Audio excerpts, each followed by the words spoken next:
The gunshot echoed through the crystal chandeliers before anyone could scream. Evelyn Hart, CEO of the nation's most powerful tech empire, watched in frozen horror as the assassin's weapon swung toward her chest. She had exactly 1 second to live. Then, a blur of motion. Her husband, the quiet janitor she'd married 3 months ago for an inheritance scheme, moved like liquid death. His hand caught the gunman's wrist, twisted, and the crack of breaking bone pierced the ballroom. As armed guards collapsed around them, Daniel Park stood over her, eyes cold as winter steel, and Evelyn realized she'd married a ghost with a trigger finger. Before we dive into this explosive story, hit that like button and drop a comment telling me what city you're watching from. I want to see how far this tale travels. Now, let's begin. The boardroom smelled of expensive leather and barely concealed panic. Evelyn Hart stood at the head of the mahogany table, her reflection sharp in its polished surface, and watched 11 board members struggle to hide their shock. Outside the floor-to-ceiling windows, Manhattan stretched beneath them like a kingdom of glass and steel. Her kingdom, technically. Though these men in their $1,000 suits had spent the last 6 months trying to forget that fact. "You're married?" Gerald Sutton finally managed, his jowls quivering with indignation. The chief financial officer had been with Hart Technologies since her father founded it 30 years ago, and he clearly believed that gave him the right to question her personal life. "To whom?" Evelyn's smile didn't reach her eyes. "His name is Daniel Park. We were married 3 days ago in a private ceremony." "This is highly irregular," Margaret Chen interjected, her pen tapping against her legal pad with machine gun precision. The general counsel's expression suggested she was already calculating the liability implications. "Your father's will explicitly states you must be married before your 32nd birthday to maintain controlling interest in the company. That deadline was yesterday," Evelyn finished smoothly, "which is why I'm married. The terms of the inheritance have been satisfied. My lawyers filed the necessary documentation with the probate court this morning." Gerald's face had gone an alarming shade of purple. "You're telling us that you found someone, courted them, and married them in, what, less than a week? Forgive me, Ms. Hart, but that strains credulity." "I don't recall asking for your forgiveness, Gerald." Evelyn's voice dropped 10 degrees. "Or requiring your belief. I'm informing you of a legal fact. Nothing more." "We have a right to know who this man is," Thomas Whitmore cut in. The VP of Operations leaned forward, his politician's smile firmly in place. "After all, as your husband, he'll have certain access to you, to company information. Surely you understand our concern." Evelyn had anticipated this. She'd prepared for every question, every angle of attack. What she hadn't prepared for was the knot of something uncomfortable that twisted in her stomach when Thomas said the word husband. Because Daniel Park wasn't really her husband. Not in any way that mattered. "Mr. Park has signed an extensive prenuptial agreement," she said crisply. "He has no stake in Hart Technologies, no access to proprietary information, and no interest in my business affairs. This is a personal matter that satisfies a legal requirement. That's all." "Then why marry him at all?" Gerald demanded. "Why not find someone more suitable? Someone from our social circle, someone with connections. Someone you could control?" Evelyn's eyebrow arched. "How transparent of you, Gerald." The CFO sputtered, but before he could formulate a response, the boardroom door opened. Every head turned. Daniel Park pushed a cleaning cart into the room, his eyes down, his posture apologetic. He wore the standard maintenance uniform, gray shirt, darker gray pants, both slightly too large for his frame. A baseball cap shadowed his face. He moved with the careful invisibility of someone who had learned to go unnoticed in spaces where he didn't belong. "Sorry," he murmured, already backing toward the door. "Thought the room was empty. I'll come back." "Mr. Park," Evelyn's voice stopped him mid-retreat. "Actually, your timing is perfect. Everyone, I'd like you to meet my husband." The silence that followed could have shattered diamond. Daniel's head came up slowly, and for just a fraction of a second, Evelyn saw something flicker in his dark eyes. Surprise, perhaps, or calculation. Then it was gone, replaced by a carefully neutral expression that gave away nothing at all. "Ma'am," he said quietly, You sure about this? Quite sure. Margaret Chen's mouth had fallen open. Thomas Whitmore looked like he'd been struck by lightning. Gerald Sutton made a sound somewhere between a cough and a dying walrus. This is a joke, Gerald finally managed. This has to be a joke. You married the help? I married a man who asked for nothing, expected nothing, and signed papers that guarantee him nothing, Evelyn replied, her voice cutting through the rising chaos, which makes him considerably more trustworthy than anyone in this room. Daniel remained motionless by the door, his hands loose at his sides. To anyone watching, he looked uncomfortable, out of place, a working-class man caught in a world he didn't understand. But Evelyn had learned to read the subtle tells in the 3 weeks since their first conversation, the way his weight distributed on the balls of his feet, the slight angle of his shoulders that kept both the door and the windows in his peripheral vision, the calculated stillness that could explode into motion without warning. He wasn't uncomfortable. He was ready. For what? She still wasn't entirely sure. This is unacceptable, Thomas said, finding his voice. Evelyn, I understand you were in a difficult position with the inheritance deadline, but this farce undermines everything your father built. The optics alone will show that I value integrity over appearances. My father understood that, even if you don't. Evelyn gathered her papers, signaling the meeting's end. This discussion is over, gentlemen. Ms. Chen, my personal life is not company business. The inheritance terms have been satisfied. That's all you need to know. She walked toward the door and Daniel stepped aside to let her pass. Their eyes met for a brief moment, and something unspoken passed between them, an acknowledgement of the performance they'd just delivered, perhaps, or simply two co-conspirators recognizing each other across a divide of secrets. Ma'am, he said again, softer this time. Mr. Park. She nodded once, crisp and professional, then swept from the room. Behind her, the board erupted into arguments and accusations. She ignored them all. They would fall in line eventually. They had no choice. Her father had been many things, most of them complicated, but his will had been airtight.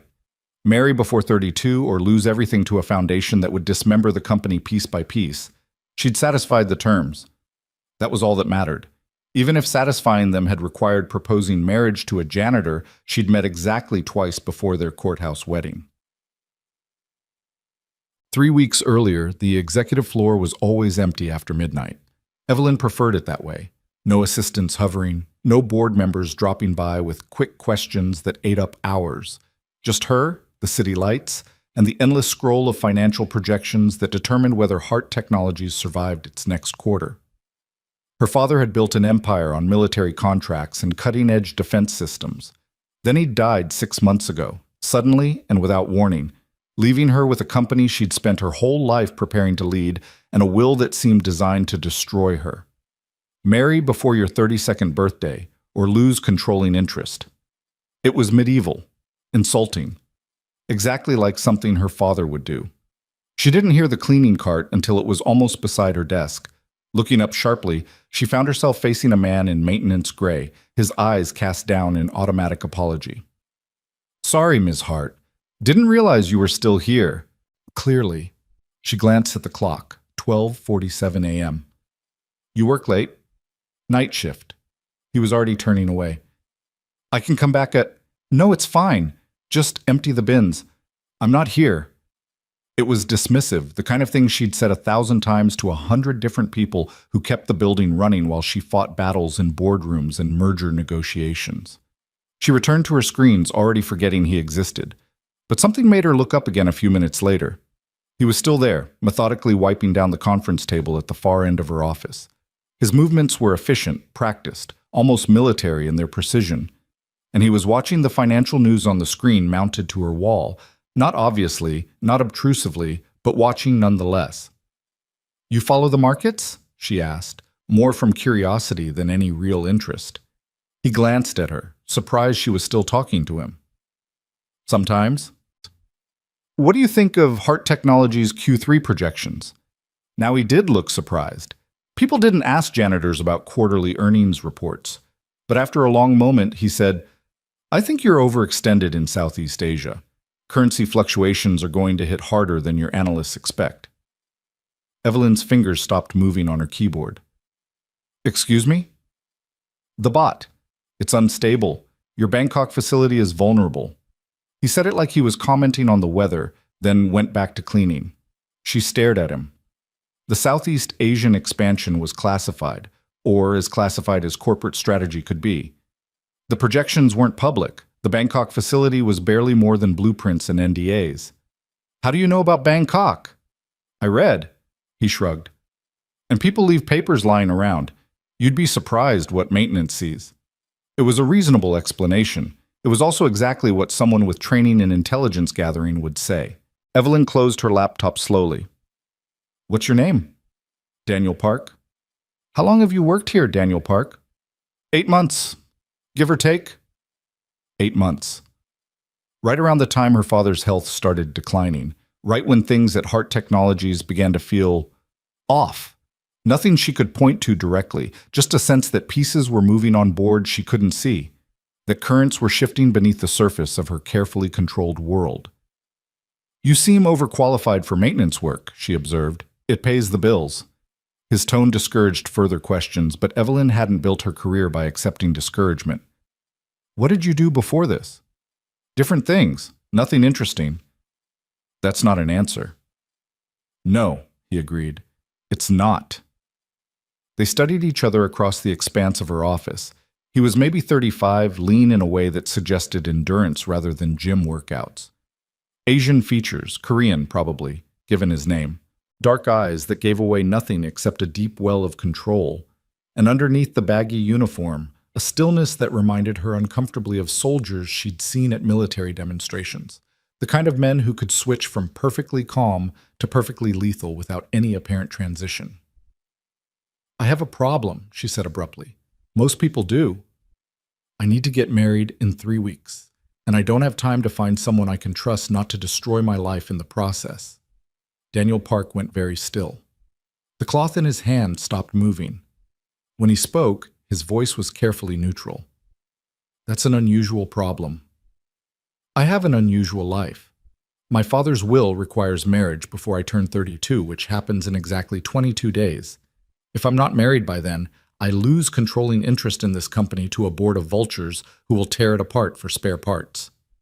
Evelyn heard herself talking and couldn't quite believe the words coming out of her mouth. She didn't confide in people. She certainly didn't confide in maintenance workers. I need someone who will sign a contract, go through a ceremony, and then disappear back into their own life while I run my company. No strings, no complications, and absolutely no interest in my money or my business. Sounds like you need a lawyer, not a janitor. Lawyers are expensive. They keep records. They have ambitions. She leaned back in her chair, watching him. You're invisible. You've worked here 8 months, and I've seen you maybe twice. You know things you shouldn't, which means you're either very smart or very dangerous, and I'm betting on both. And when I asked about your past, you deflected like someone with training in counter-interrogation. His expression didn't change, but something shifted in his posture, a microscopic tightening that told her she'd hit closer to truth than he wanted to admit. What makes you think I'd say yes? He asked quietly. Because you're working night shift maintenance when you're capable of much more. That means you're hiding from something or someone. And you have a daughter. Now she had his full attention. How do you know about Maya? I don't, not really. But you keep a photo taped inside your cleaning cart. I saw it when you leaned over to plug in the vacuum. Little girl, maybe 6 years old. You're protective enough to keep her picture close but not on display, which suggests you don't want people connecting her to you. That level of caution, combined with everything else, tells me you're a man with secrets, and secrets make you controllable. Daniel was silent for a long moment. Then, very slowly, he set down his cleaning supplies and walked closer to her desk. His movements were careful, deliberate, nothing threatening, but nothing submissive either. What exactly are you proposing? He asked. Exactly what I said. Courthouse wedding. Prenuptial agreement that gives you nothing. We live separately, see each other at carefully staged public events, and after a reasonable interval, say 2 years, we divorce quietly. You walk away with a settlement large enough to disappear permanently if that's what you want. Your daughter gets a trust fund for college. And I keep my company. Why me? Because everyone else I could ask would want something I'm not willing to give. Power, position, access. You just want to be left alone. That makes you perfect. He studied her for a long time, his face unreadable.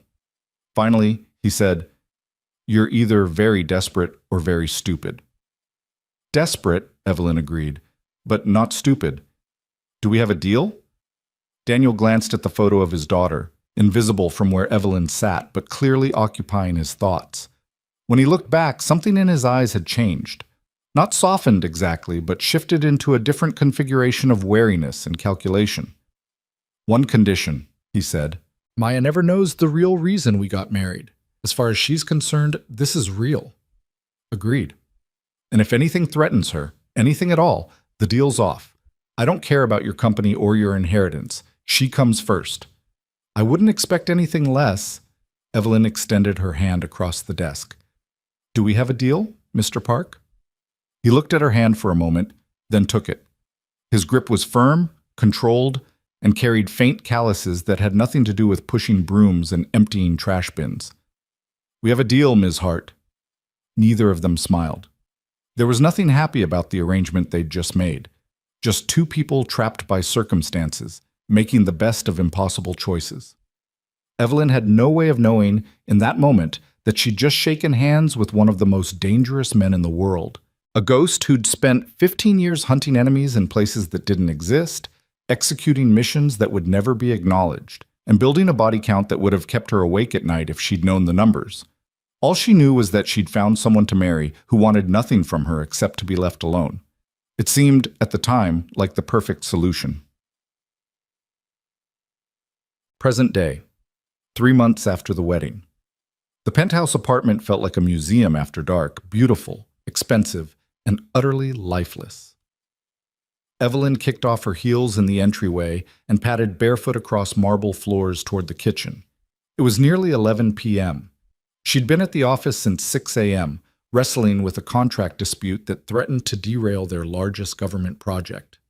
Her head throbbed, her feet ached, and somewhere in the building's other wing, her husband was probably putting his daughter to bed. They'd settled into a routine over the past 3 months, she and Daniel. He lived in the guest wing with Maya, 3 rooms that might as well have been on another continent for all the interaction they implied. Evelyn kept to the master suite in her home office. They crossed paths maybe twice a week, usually in the kitchen, occasionally in the elevator.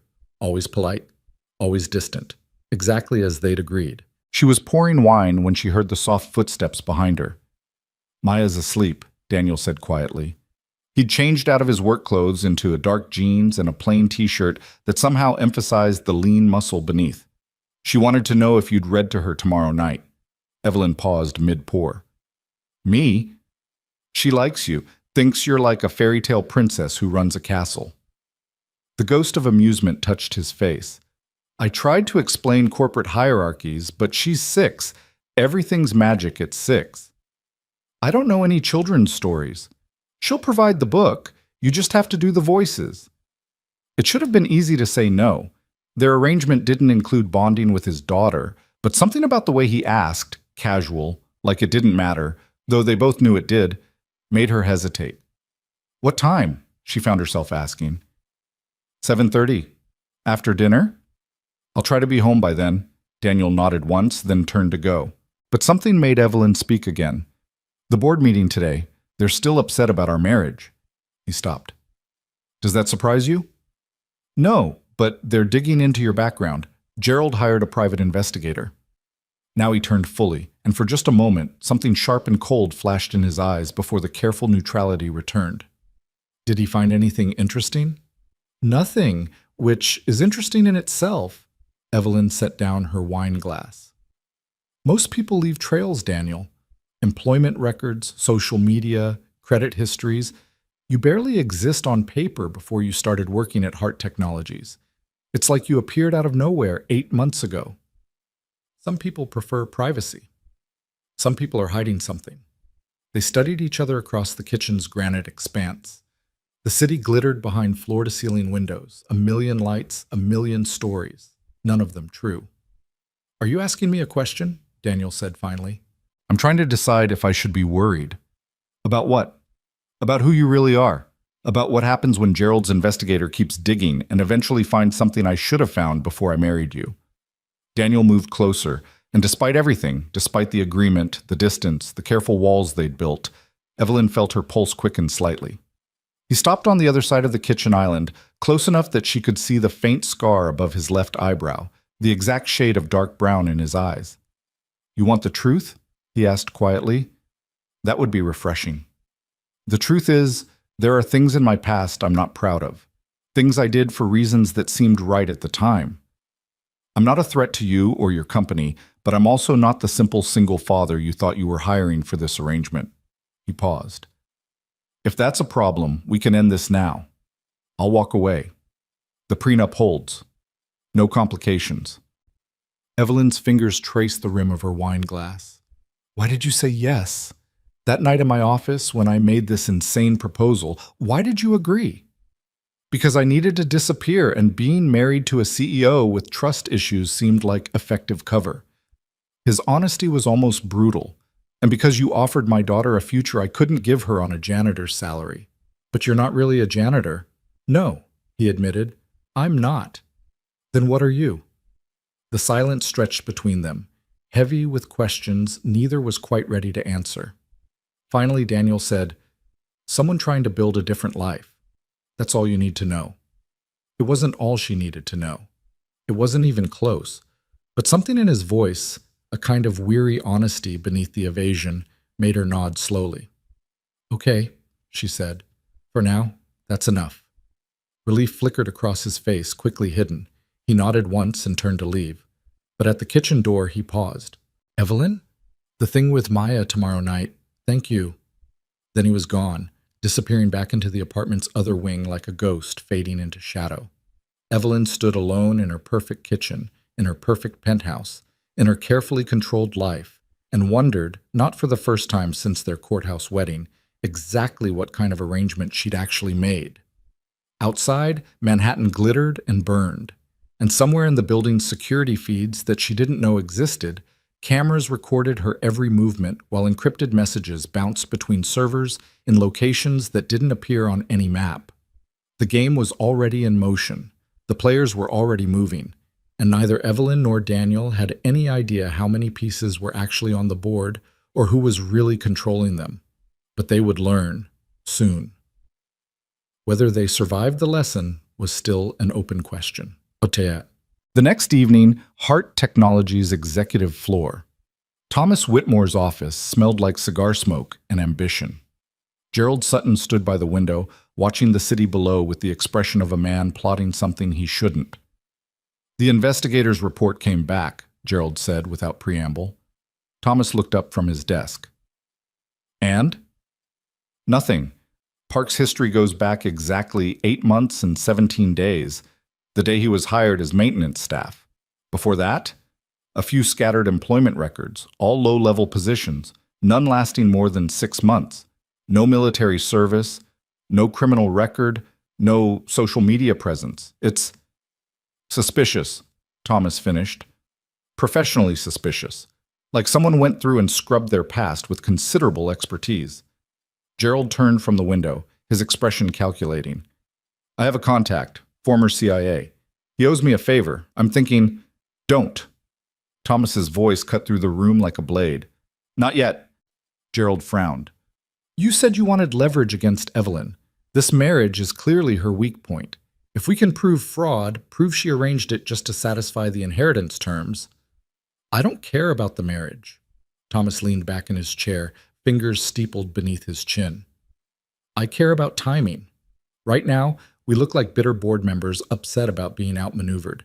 Any move we make against her personally backfires. But if we're patient, the Sao Paulo deal," Gerald said slowly, understanding dawning, "you think she'll screw it up." "I think she's stretched thin trying to prove herself. Her father's death left gaps. Operational, strategic, relational. She's brilliant. I won't deny that, but she doesn't have Raymond's instincts, doesn't have his flexibility when it comes to the gray areas." "Raymond was corrupt," Gerald said bluntly. "He had half the Pentagon on his payroll. He moved arms to countries under embargo. built this company into a defense industry titan, Thomas interrupted smoothly. His methods were questionable. His results were not.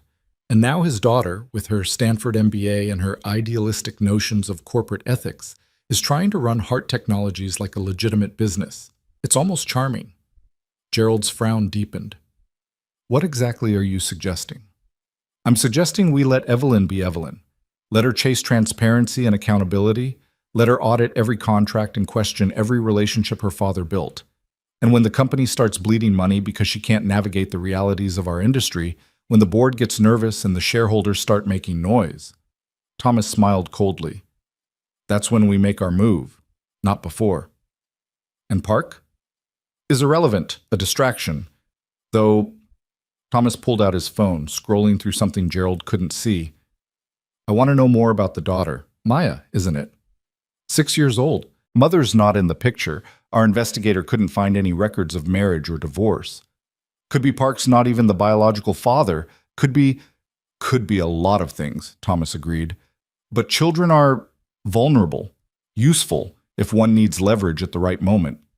Gerald shifted uncomfortably. Thomas, I'm willing to play hardball to protect our interests, but threatening a kid? I'm not threatening anyone. I'm simply gathering information. Knowledge is never wasted, Gerald. Thomas stood, smoothing his suit jacket. Now, I have a dinner with Senator Morrison. Keep digging into Park's background, but quietly. And keep an eye on Evelyn. I want to know every move she makes, every contract she signs, every relationship she builds or destroys. You want her to fail. I want her to be exactly what she is, a brilliant woman in over her head, trying to redeem her father's legacy without understanding that some legacies can't be redeemed. They can only be managed. As Thomas picked up his briefcase. Raymond understood that. Evelyn will learn it eventually. The question is how much damage she does before the lesson sinks in. After Thomas left, Gerald remained at the window, staring down at the city's endless lights. He'd worked with Raymond Hart for 30 years. He'd helped build this company from a small defense contractor into a multi-billion-dollar empire. He'd witnessed things, deals, transactions, relationships that existed in the shadows of official records. And now Raymond's daughter was shining lights into those shadows, asking questions no one wanted to answer. Something was coming. Gerald could feel it the way old soldiers felt incoming weather. A storm building on a horizon most people couldn't see yet. The question was whether any of them, Thomas, Evelyn, the mysterious Daniel Park, would survive when it finally broke. Though that same night, the penthouse. Maya Park had selected the most elaborate fairy tale book Evelyn had ever seen. Full-color illustrations, pop-up castles, a soundtrack feature that played dramatic music at key moments. The 6-year-old sat cross-legged on her bed, wearing pajamas covered in stars, her dark eyes bright with anticipation.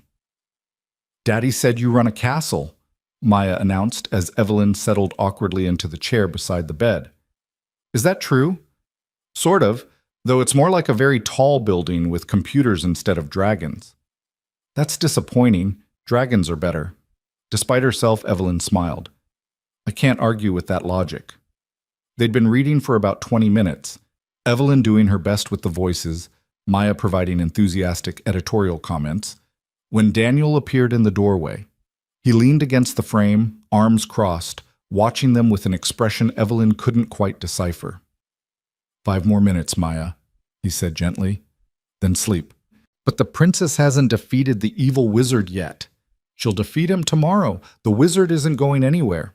Maya sighed dramatically but nodded. Evelyn finished the chapter, closed the book, and stood. Maya immediately grabbed her hand. "You'll come back tomorrow?" the little girl asked. Evelyn glanced at Daniel, who gave the smallest shrug. "Your call." "Yes. Tomorrow." "Promise?" "I promise."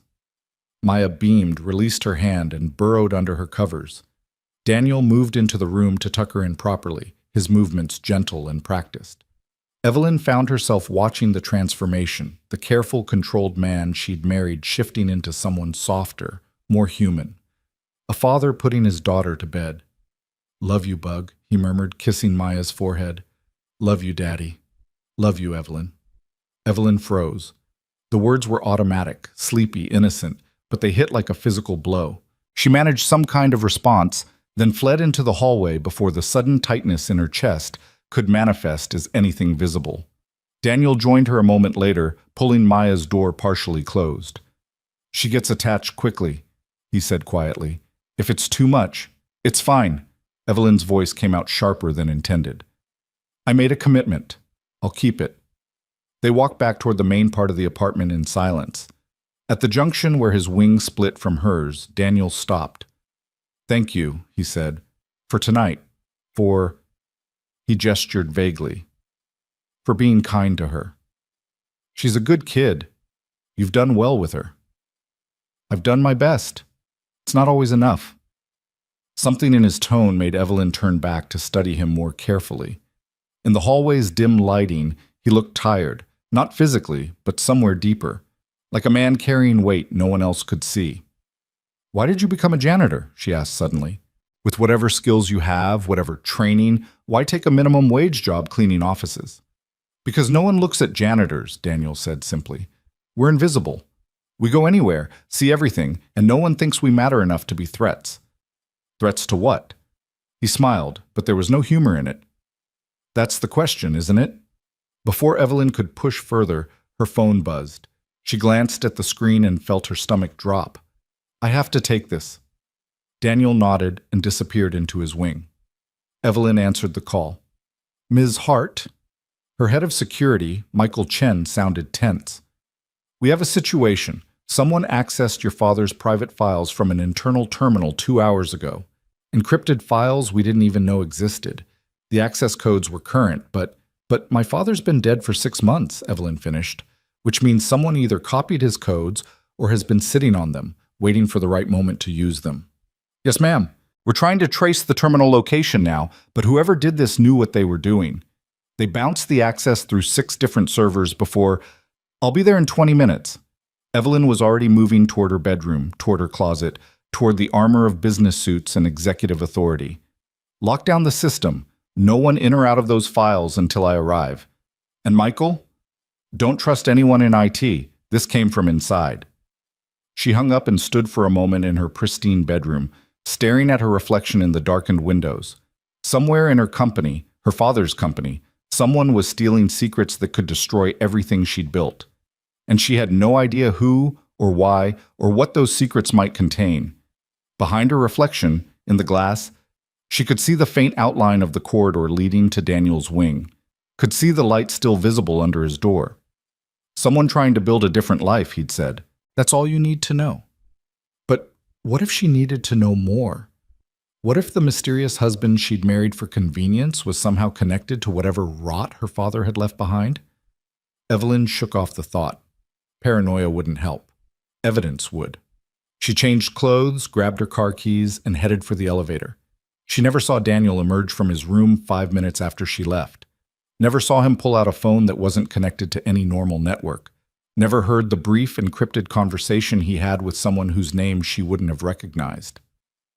The game was accelerating. The pieces were moving faster now, and the board was much larger than either of them had realized. In 48 hours, everything would change. The careful distance they'd maintained would shatter. Secrets would spill into the light.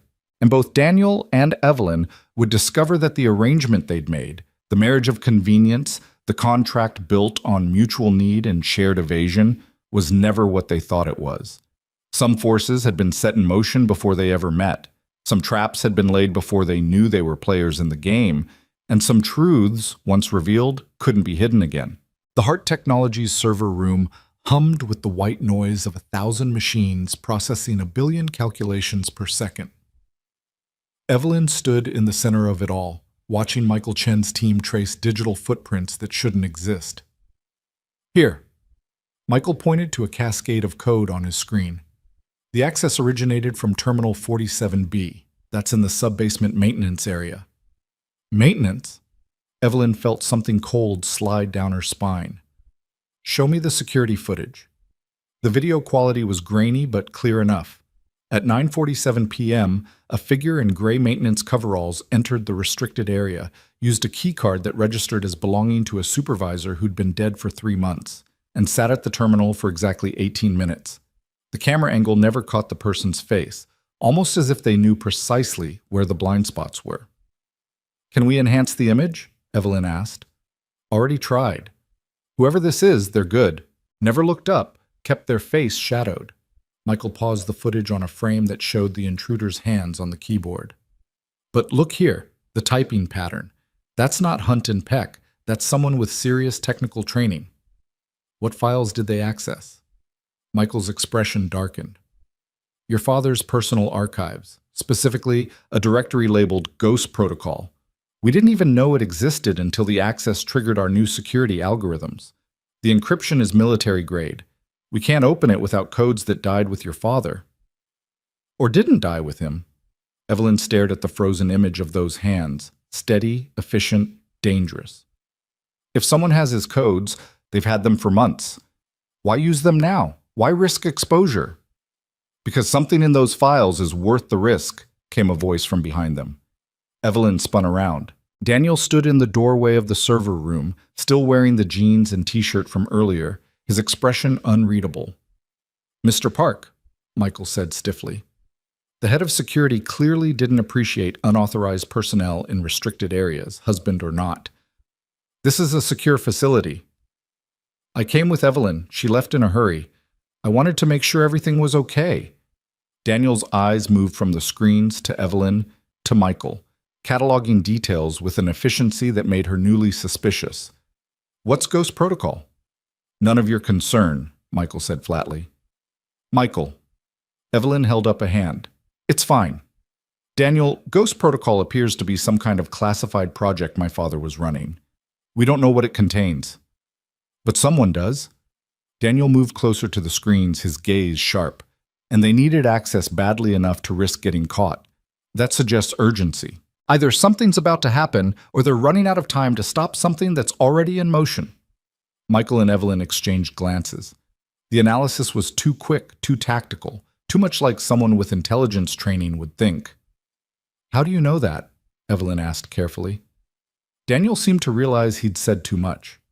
"Basic logic. People don't take risks unless the reward justifies them." "What was your father working on before he died?" "Dozens of projects. Hundreds, if you count everything across all divisions."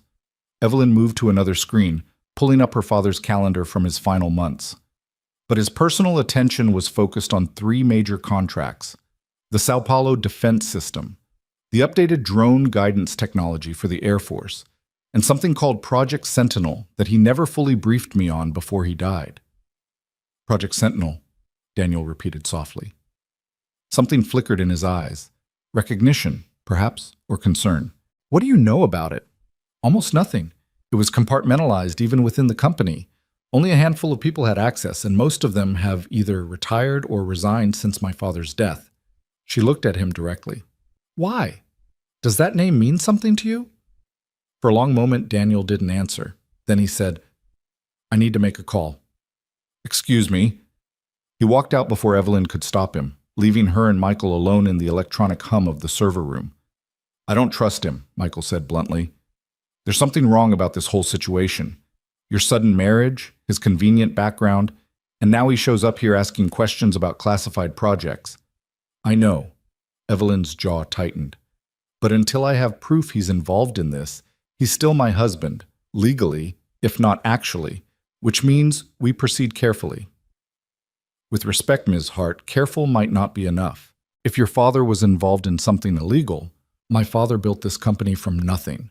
Whatever he did, whatever choices he made, they kept thousands of people employed and this country defended." Even as she said it, Evelyn wondered if she believed it anymore. "We need to find out what's in Ghost Protocol. Can you bypass the encryption?" Michael shook his head. "Not without triggering a data wipe. Whoever designed this security knew what they were doing. It's a digital fortress." "Then we find another way in." Evelyn pulled out her phone, scrolling through contacts until she found the name she needed. "I know someone who might be able to help. He worked with my father on some of the early encryption systems. If anyone can crack this, it's him." She made the call, spoke briefly in technical shorthand, and hung up. "He'll be here in an hour. In the meantime, I want every person who had access to that maintenance terminal identified and background checked. Someone either planned this carefully or got very lucky. I don't believe in luck. Yes, ma'am. Michael hesitated. And Mr. Park? Evelyn thought about the way Daniel had analyzed the situation, the precision of his questions, the flicker of recognition when she mentioned Project Sentinel. Put surveillance on him, she said quietly. I need to know who he's calling and what he's doing. If my husband is somehow involved in this, I need to know before it destroys everything. Michael nodded and moved to implement her orders. Evelyn remained in the server room, surrounded by machines that held secrets she couldn't access, married to a man she was starting to realize she didn't know at all. Outside in the parking garage, Daniel stood in the shadow between security lights and pressed a phone to his ear. The number he dialed wasn't in any normal directory. The conversation that followed wasn't recorded by any system Hart Technologies owned. It's Ghost, he said softly when the line connected. We have a problem. The voice on the other end was female, clipped, military precise. Define problem. Someone accessed the protocol files. They're digging into Sentinel. A pause. Then, are you compromised? Not yet. But she's smart. She's going to start asking questions I can't answer without blowing my cover. Then don't answer them. Your mission parameters haven't changed. Protect the asset, monitor the situation, and report any developments that might expose the operation. The asset, Daniel repeated, his voice flat. You mean my wife? I mean the woman who inherited control of one of the most dangerous private military contractors in the world. The woman whose father sold weapons to enemies of the United States and called it business. The woman who might be continuing his work, knowingly or not. The voice softened slightly. I know this is complicated, Daniel. I know you've been in deep cover for 8 months and the lines are starting to blur. But we need you in position. If Hart Technologies is still running Ghost Protocol after Raymond's death, we need to know. And if Evelyn doesn't know anything, if she's just the daughter trying to clean up her father's mess, then we protect her from the consequences of his choices. But we confirm that first. No assumptions, no emotional compromises. A beat. Can you maintain your cover? Daniel thought about Maya asking when Evelyn would read to her again. Thought about the way Evelyn had looked at him tonight, suspicion and something else warring in her eyes. Thought about the marriage that was supposed to be simple convenience turning into something far more complicated. Yes, he said finally. I can maintain it. Good. We're sending additional support. Call sign Phoenix will be in position by morning. She'll make contact through the usual channels. And Daniel, be careful. If Ghost Protocol is active, anyone connected to it is in danger, including you. The line went dead. Daniel stood alone in the parking garage, his breath forming small clouds in the cold air. Above him, security cameras tracked his position. He could feel them like an itch between his shoulder blades. Evelyn would review this footage. She'd see him making an unauthorized call. She'd have more questions. The careful distance they'd maintained was collapsing faster than he'd anticipated. And when it finally fell apart completely, when she discovered who he really was and why he'd agreed to marry her so readily, the explosion would be spectacular. He just hoped they both survived it. Back in the server room, Evelyn's encryption specialist arrived, a nervous man in his 50s named Dr. Robert Marsh, who'd worked with her father since the company's early days. He studied the Ghost Protocol directory with increasing concern. This is Raymond's work, he said after 20 minutes of analysis. I recognize the architecture, but it's been modified. See these authentication layers? Someone added them after the initial encryption was set up. Within the last 6 months, I'd guess. After my father was already sick, Evelyn said slowly, when he knew he was dying. Or when someone else knew he was dying and wanted to make sure certain information stayed hidden. Marsh adjusted his glasses nervously. Ms. Hart, I can break this encryption, but it's going to take time. Days, maybe a week. And whoever put in these extra security measures will know when I do it. There's a monitoring protocol embedded in the code. The moment someone successfully accesses these files, an alert gets sent. Sent where? I don't know. The destination is encrypted separately. Could be an email address, could be a server, could be a phone number. He looked at her seriously. Are you sure you want to open this Pandora's box? Some secrets your father might have wanted to stay buried. Evelyn thought about the intruder accessing these files, thought about Daniel's too convenient knowledge, thought about 3 months of marriage to a man who was increasingly clearly not who he claimed to be. Break it, she said. I don't care how long it takes or who gets notified. I need to know what my father was hiding. Marsh nodded reluctantly and set to work. Evelyn left Michael to supervise and returned to the executive floor, her mind racing through possibilities and implications. It was nearly 3 a.m. The building was silent except for the skeleton night crew. Her footsteps echoed on marble floors as she walked toward her office. She almost missed the figure standing in the shadows near her door. Jesus! She stumbled backward, her hand instinctively reaching for the phone in her pocket. Sorry. Daniel stepped into the light, hands raised in apology. Didn't mean to scare you. What are you doing here? I thought you went home. Couldn't. Not while you were dealing with this alone. He lowered his hands slowly. Maya's with a neighbor, Mrs. Chen on the 4th floor. She watches her sometimes when I have to work late. Evelyn's heart was still racing from the surprise. You followed me from the server room. I waited in the lobby. Figured you'd come back up here eventually. Daniel leaned against the wall, his posture casual but his eyes alert. We need to talk, really talk, not the careful dancing we've been doing for 3 months. About what? About how you conveniently know things you shouldn't? About how you ask questions like someone with intelligence training? About how you appeared in my life exactly when I needed someone to marry, and now someone's stealing my father's secrets? Yes, Daniel said simply. About all of that. Evelyn stared at him for a long moment, then unlocked her office door. Inside. I don't want this conversation in the hallway. Her office was dark, except for the city lights filtering through the windows. She didn't turn on the overheads. The semi-darkness felt safer somehow, like secrets could be shared more easily when faces were half hidden in shadow. Start talking, she said, moving to the windows. And this time, tell me the truth. Daniel remained by the door, his back to it. She noticed he'd positioned himself where he could see both her and the corridor outside. The truth is complicated. So uncomplicate it. I can't, not completely. There are things I'm not authorized to tell you, oaths I took that I can't break even for this, he paused. But I can tell you that I'm not your enemy. I never have been. That's not the ringing endorsement you think it is. Evelyn turned to face him. Who do you work for, Daniel? And don't say Hart Technologies Maintenance. We both know that's a cover for something else. I worked for people who protect this country from threats it doesn't know exist. Past tense. I'm retired. You're 35. People don't retire at 35 unless something forced them out. Something did. I wanted a normal life. Wanted to raise my daughter somewhere safe without looking over my shoulder every day. His voice was quiet, honest in a way she hadn't heard before. And then your father died, and things I thought were finished turned out to be very much alive. And I realized that getting out isn't as simple as just walking away. My father. Evelyn moved closer, trying to read his expression in the dim light. What did my father have to do with your past? Daniel was silent for so long she thought he might not answer.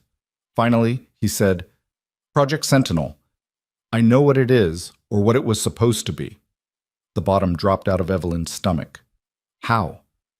Because I helped design it 5 years ago, when your father was working with a classified DoD initiative to develop next-generation autonomous defense systems.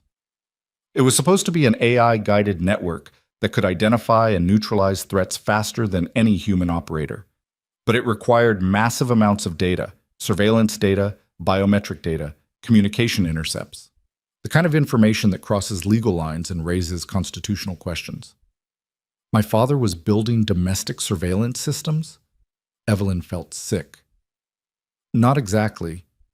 The technology was meant for foreign deployment, protecting embassies, military bases, high-value targets in hostile territories.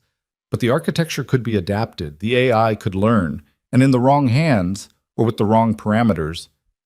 Daniel moved closer. Your father understood the ethical implications. He built in safeguards, kill switches, oversight protocols. But he also built in backdoors, just in case someone needed to access the system for legitimate reasons. I was part of the team that designed those back doors. And now someone's trying to access them. Yes. Who? That's what I don't know. When I left the project, Sentinel was being shelved. Too controversial, too expensive, too many moving parts that could go wrong. Your father was supposed to have shut it down completely. If it's still active, if someone's using those access codes to get into Ghost Protocol, it means either your father lied about terminating the project or someone rebuilt it without authorization. Evelyn sat down heavily in her desk chair. Why didn't you tell me this before? Why marry me, move into my home, spend 3 months pretending to be someone you're not? Because when I first approached you that night, I didn't know you. I didn't know if you were part of your father's operations or an innocent bystander. And my orders were to get close, to observe, to report back. Daniel's voice was rough with something that might have been regret. But then I got to know you. Saw how hard you're working to build something legitimate out of your father's legacy. Watched you fight with the board, refuse compromises, try to do the right thing even when it costs you. He paused. You're not your father, Evelyn, but you're caught in the web he built, and I don't know how to get you out without destroying everything you've worked for. So what do we do now? Now we figure out who accessed those files and what they're planning to do with the information. Because if Sentinel is operational and someone's trying to control it, we're not just talking about corporate espionage. We're talking about a weapon system that could be turned against targets domestic or foreign, with your company's fingerprints all over it. Evelyn felt the weight of it settling on her shoulders. The inheritance she'd never asked for, the sins of a father she'd loved but maybe never really knew. I have someone breaking the encryption on Ghost Protocol. He says it'll take a few days. Tell him to stop. What? Why? Because the moment those files open, whoever's monitoring them will know. And if they're desperate enough to break into your secure server, they're desperate enough to take more direct action. Daniel's expression was grim. We need to find them first, figure out what they want before they realize we're hunting them. And how do we do that? We set a trap. We leak information about your encryption specialist making progress. We make them nervous. And when they make their move, we're ready. Evelyn studied her husband, her fake husband, her convenient husband, her husband who was apparently a former special operations something with connections to classified military projects. This isn't what I signed up for when I proposed marriage. I know. And if you want to end the arrangement now, I'll understand. I can disappear tonight. Take Maya and go somewhere you'll never find us. The prenup holds, the lawyers handle the divorce, and you never have to see me again. It would be easier, cleaner. One less complication in a situation that was already spiraling out of control.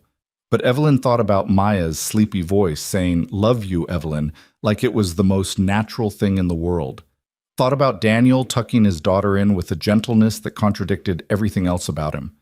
Thought about 3 months of careful distance that had somehow, without her quite noticing, started to feel less like an arrangement and more like something else. "No," she said finally. "You don't get to walk away from this. If someone's using my father's work for something dangerous, I need to know. And apparently you're the only person who can help me figure it out. So we do this together. We set your trap. We find whoever's behind this. And then," she took a breath, "then we figure out what the hell we're actually doing with this marriage." Daniel's expression shifted, surprise, relief, and something warmer that he covered quickly. "Okay, together. But no more lies, no more half-truths. If I'm going to trust you with this, I need to know I can actually trust you. I can't tell you everything. Some things are still classified. Some things," he hesitated, "some things I'm not proud of. Actions I took, people I hurt, choices that seem necessary at the time but keep me awake at night now. But I promise you this. I won't lie to you about anything that affects your safety or your company, no matter what happens." It wasn't perfect. It wasn't the clean truth she wanted, but it was honest in a way that mattered. "All right," Evelyn said. "Tell me about this trap." They spent the next hour planning, Daniel's tactical experience combining with Evelyn's knowledge of her company's internal systems to create something that might actually work. They would let Dr. Marsh continue his work, but leak information suggesting he was making faster progress than expected. They would monitor who reacted to the news, track communication patterns, wait for someone to make a mistake. It was dangerous. It was risky. It assumed their opponent would be impatient or desperate enough to act before they were ready, but it was a plan. "I should get back," Daniel said finally, checking his phone. "Maya will be waking up in a few hours. Mrs. Chen's great, but she gets nervous if I'm gone too long." "Daniel!" Evelyn stopped him at the door. "Thank you for telling me the truth, or as much of it as you could. Thank you for not running when you had every reason to." He smiled slightly. "Partners?" "Partners," she agreed. He left, disappearing into the elevator bay. Evelyn remained in her office, watching the city wake up beneath her, the sun starting to paint the eastern sky in shades of amber and rose, the first commuters trickling onto the streets. Another day beginning for millions of people who had no idea what was happening in the towers above them. Her phone buzzed. A text from Michael Chen. "Found something. You need to see this." She made her way back to the security office, her exhaustion forgotten in a fresh surge of adrenaline. Michael had security footage pulled up. Different camera, different angle. "This is from the parking garage 2 hours ago," he said. "Your husband. Making a call." Evelyn watched Daniel's image on the screen, his body language guarded, his expression serious. No audio. The cameras didn't have microphones in the garage. But something about the way he stood, the careful checking of his surroundings before he dialed, suggested this wasn't a casual conversation. "Can we trace the number?" she asked. She already tried. "It's encrypted, bouncing through international servers. Whoever he called, they're using serious counter-surveillance." Michael looked at her carefully. "Ms. Hart, I know you said to proceed carefully with Mr. Park, but this is beyond suspicious. This is tradecraft, professional-level operational security." Evelyn thought about the conversation she'd just had with Daniel, the partial truths and careful revelations, the admission of a past he couldn't fully explain. "I know," she said quietly. "Monitor him, record everything, but don't approach him directly. Not yet." "May I ask why?" Because he'd told her he wasn't her enemy. Because he'd looked her in the eye and promised not to lie about things that mattered. Because some instinct she didn't fully trust yet told her that Daniel Park, whoever he really was, might be the only person she could rely on in the storm that was coming. But she couldn't say any of that to Michael. So instead she said, "Because I need to know who he's working for before we make any moves. If he has connections to intelligence agencies or military contractors, confronting him prematurely could shut down our investigation entirely. We play this smart. We play it patient." Michael didn't look convinced, but he nodded. "Yes, ma'am." Evelyn left him to his surveillance and took the private elevator up to the executive floor. She needed a shower, needed coffee, needed sleep she wasn't going to get. In 6 hours, she had a board meeting. In 8 hours, she'd promised to read to Maya again. And somewhere in between, she had to figure out how to run a company while hunting for traitors and managing a marriage that was becoming more complicated with every passing hour. The penthouse was silent when she entered. Daniel's wing showed no light under the door. She moved to her bedroom, stripped off her clothes, and stood under scalding water until her thoughts stopped racing enough to think clearly. Someone was stealing her father's secrets. Daniel had a past that intersected with those secrets in ways she didn't fully understand. And she was caught between corporate responsibility, legal obligations, and something that felt increasingly like actual trust in a man she'd married for all the wrong reasons. Outside her bathroom window, the sun continued its rise over Manhattan. Traffic thickened. Phones began ringing in offices across the city. Another day of business and betrayal, deals and deceptions, the endless churn of modern life. In a hotel room 12 blocks away, a woman with cold eyes and military bearing made a call to report that Ghost was compromised. The asset was suspicious, and the operation was accelerating beyond their control. She received new orders, ended the call, and began assembling weapons that officially didn't exist. In the Hart Technologies server room, Dr. Marsh worked through mathematical problems that would take days to solve, unaware that his progress was being monitored by 3 separate parties, all with different agendas. And in the penthouse apartment where a CEO and a ghost pretended to be husband and wife, 2 people tried to sleep while the same questions circled their minds. How much truth was too dangerous to share? How much trust was too risky to give? And when the lies finally collapsed, because they always collapsed eventually, would either of them survive the explosion? The game was moving faster now. The players were showing their hands piece by careful piece. And somewhere in the shadows where the truly dangerous people operated, someone was watching it all unfold with satisfaction. Because this was the plan. This was always the plan. Get the daughter suspicious. Get the ghost exposed. Let them trust each other just enough to be vulnerable. And then strike, hard and final, before either of them realized they'd been playing by someone else's rules from the very beginning. The storm was building. Thunder rumbled on a horizon only a few people could see. And when it finally broke over Manhattan, the casualties would be measured not in property or money, but in lives shattered and secrets that should have stayed buried forever. But that was still days away.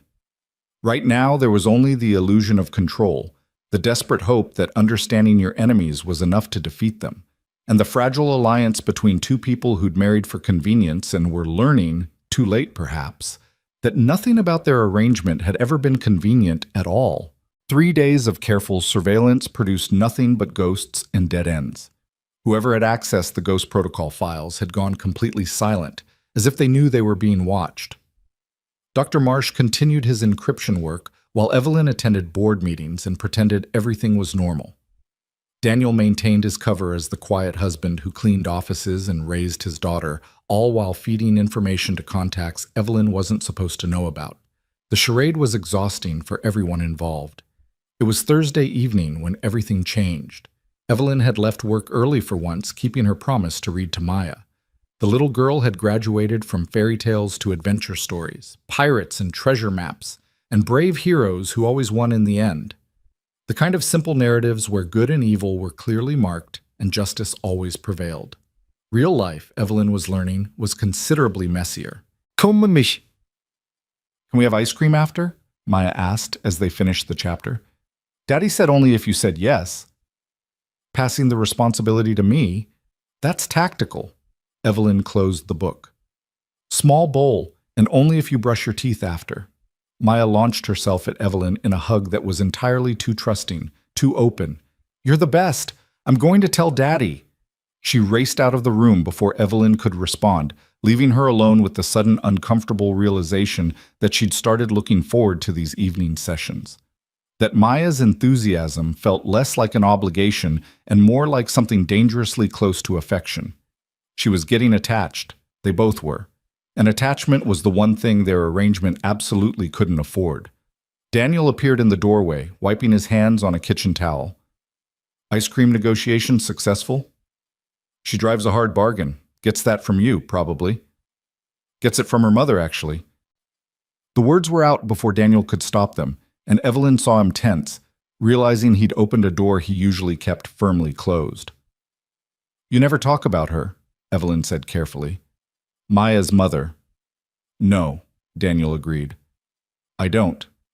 Was she... Evelyn stopped, unsure if she had the right to ask, but curiosity won over caution. Was she part of your old life? Before you retired? Daniel leaned against the doorframe, his expression distant. She was an analyst. Smart, principled, believed in the mission even when the mission stopped making sense. We met on assignment, got too close, and Maya happened before we'd thought through any of the implications. He paused. She died when Maya was 2.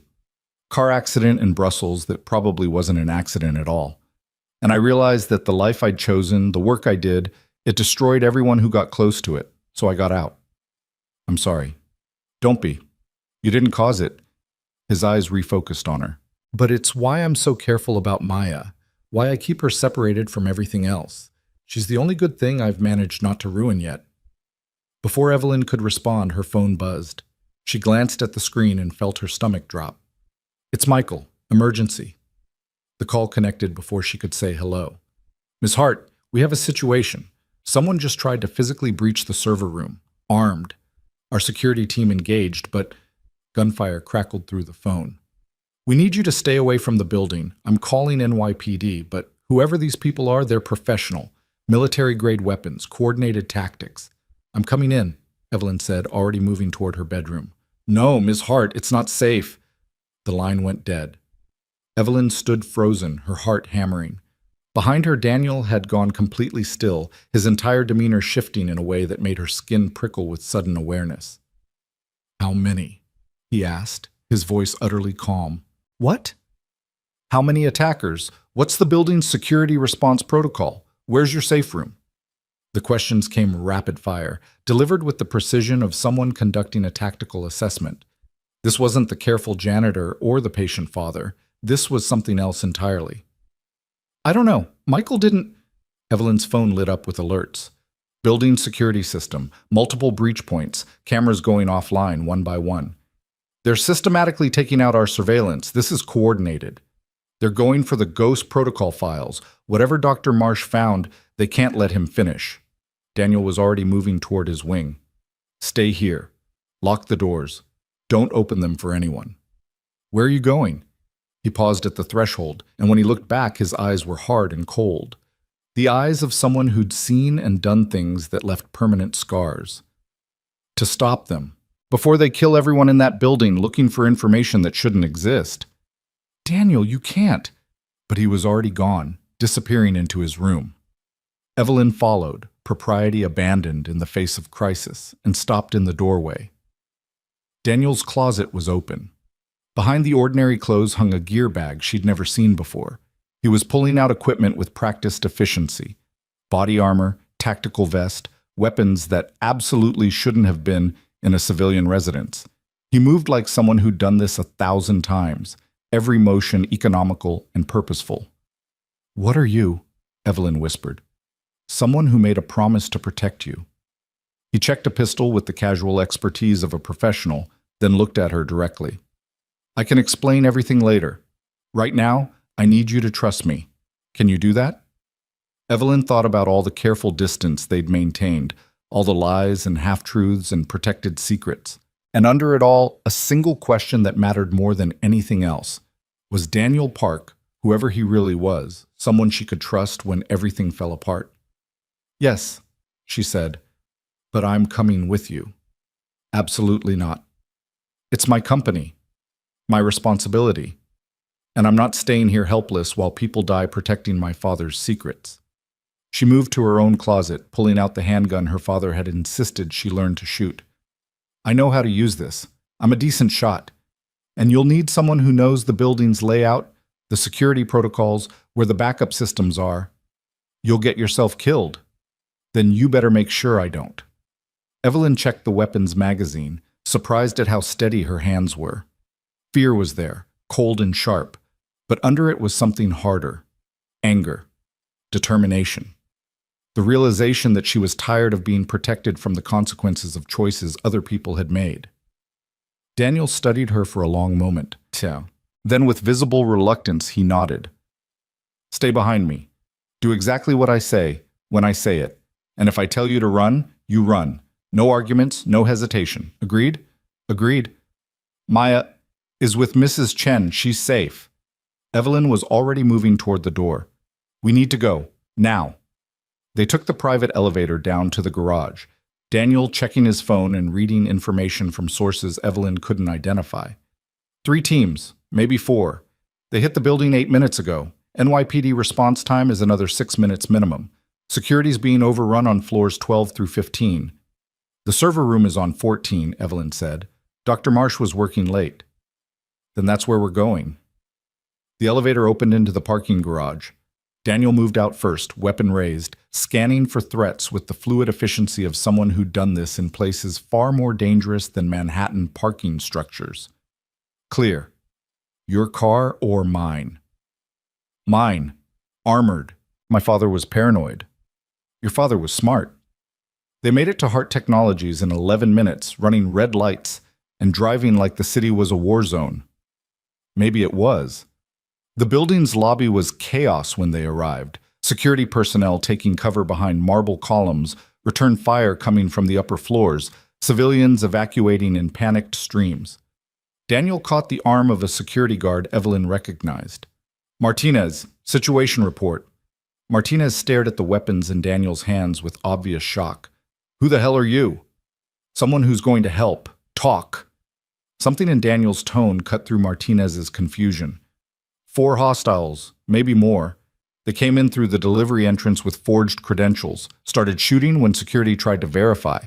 They're pushing toward the server room. We've got 3 guards wounded, 1 dead. Chen's trying to hold them on 14, but they're outgunned. Stairwells? East stairwell's clear. West is compromised. Elevators are locked down. Good. Daniel turned to Evelyn. Last chance to stay here. Not happening. He didn't argue further, just moved toward the east stairwell with Evelyn close behind. The building she'd walked through every day for years felt alien now. The familiar corridors transformed into tactical terrain, every corner a potential ambush point, every shadow hiding threats she'd never had to consider before. They climbed 14 floors in near silence, Daniel pausing at each landing to listen before proceeding. At the 14th floor entrance, he held up a fist. Stop. Evelyn pressed against the wall, her heart hammering so loud she was sure it would give away their position.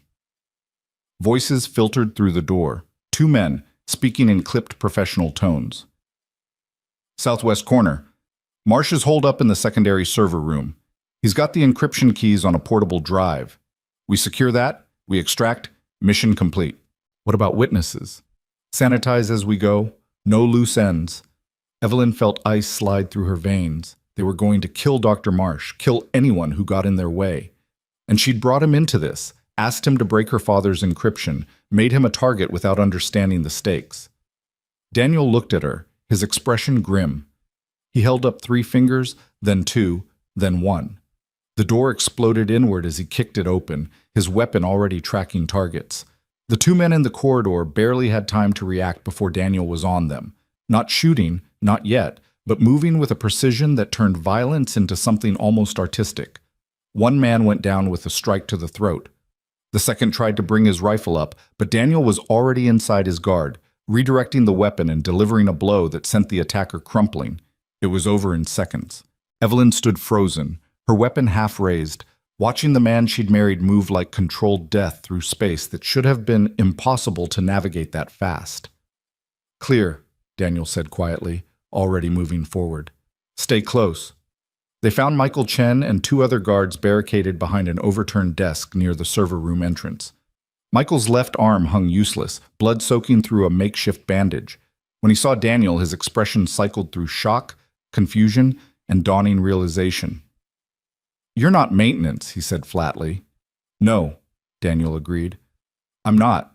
Where's Marsh? Secondary server room. There's 2 more hostiles between us and him. They've got better positions, better gear. We can't... Michael stopped as fresh gunfire erupted from ahead. They're pushing forward. Not anymore. Daniel turned to Evelyn. You stay here. Help Chen with the wounded. I'm going to get Marsh. Daniel, no arguments. You promised. He looked at her, and for just a moment, the cold tactical mask slipped enough to show something warmer beneath. Trust me. Then he was gone, moving down the corridor toward the sound of gunfire with the calm purposefulness of someone who'd walked into far worse situations and walked back out alive. Evelyn crouched beside Michael, applying pressure to his wound while her mind raced. Who is he? Michael asked through gritted teeth. Your husband. Who the hell is he really? I don't know, Evelyn admitted, but I'm starting to think I should have asked better questions before I married him. The gunfire ahead intensified, short, controlled bursts, tactical and precise. Then silence. Long, terrible silence that stretched for what felt like hours, but was probably less than a minute. Daniel emerged from the smoke-hazed corridor with Dr. Marsh stumbling beside him, the older man's face sheet-white with shock. Behind them, in the dim light, Evelyn could see 2 more bodies sprawled in positions that suggested they'd never seen Daniel coming. We need to move, Daniel said, helping Marsh toward their position. There's more coming. I counted at least 2 additional teams approaching from below. This wasn't just about stealing files. This was about sending a message. What kind of message? Evelyn demanded. The kind that says no one touches Ghost Protocol and lives to talk about it. Daniel checked his weapon, his expression grim. Where's your panic room, the real one, not the official one listed in building schematics? Evelyn stared at him. How do you know about... Because I helped design half the security in this building 5 years ago, when your father hired a consultant team for threat assessment. I know where the real safe room is. I know where the backup generators are, and I know that if we don't move in the next 30 seconds, we're going to be overrun by professionals who've been told to leave no witnesses. Sirens wailed in the distance, NYPD finally arriving, but distance meant nothing if they died before help reached them. Northeast corner, Evelyn said, making the decision. Behind the false wall in my father's old office. Biometric lock. Can you access it? Yes. Then we go. Now. Daniel helped Michael stand, supporting the injured man's weight. Martinez, you're on point with Ms. Hart. Chen, you're with me. Marsh, stay in the middle and try not to panic more than absolutely necessary. Move. They moved through corridors Evelyn had walked 1,000 times, now transformed into a war zone. Smoke drifted from damaged systems. Emergency lights cast everything in red-tinged shadow. Somewhere below, she could hear NYPD breaching the building, but it felt impossibly far away. Her father's office was untouched, preserved exactly as he'd left it 6 months ago. Evelyn had avoided this room since his death, unable to face the memories and implications. Now she pressed her palm to the hidden biometric scanner behind his favorite painting, a military scene, soldiers in some unnamed war, and felt the click of locks disengaging. The wall panel slid open to reveal a space that looked more like a military command center than a panic room. Screens showed building security feeds. Communication equipment lined one wall, and in the corner, locked in a cabinet that would require serious explosives to breach, sat files that were probably as dangerous as anything in Ghost Protocol. Inside, Daniel ordered. Martinez, you're on door security. No one gets through without my authorization. They filed in, Marsh collapsing into a chair and clutching his portable drive like a lifeline. Michael slumped against the wall, his face gray with blood loss. Evelyn moved to the medical supplies she knew her father kept stocked and started working on Michael's arm with hands that shook only slightly. Daniel secured the door, then moved to the communication equipment and began making calls on encrypted lines. This is Ghost. Authorization code Whiskey Sierra 7. I need immediate extraction. Location transmitted. Multiple hostiles, building compromised, asset is secure but vulnerable. Estimated hostile count is 8 to 12. Professional-grade equipment and training. NYPD is on scene but outmatched. We need, yes. Understood. ETA? He listened, his expression darkening. 20 minutes might as well be 20 hours. Can you... He paused. All right. We hold until then. Ghost out. Evelyn finished bandaging Michael's arm and moved to where Daniel stood studying the security monitors.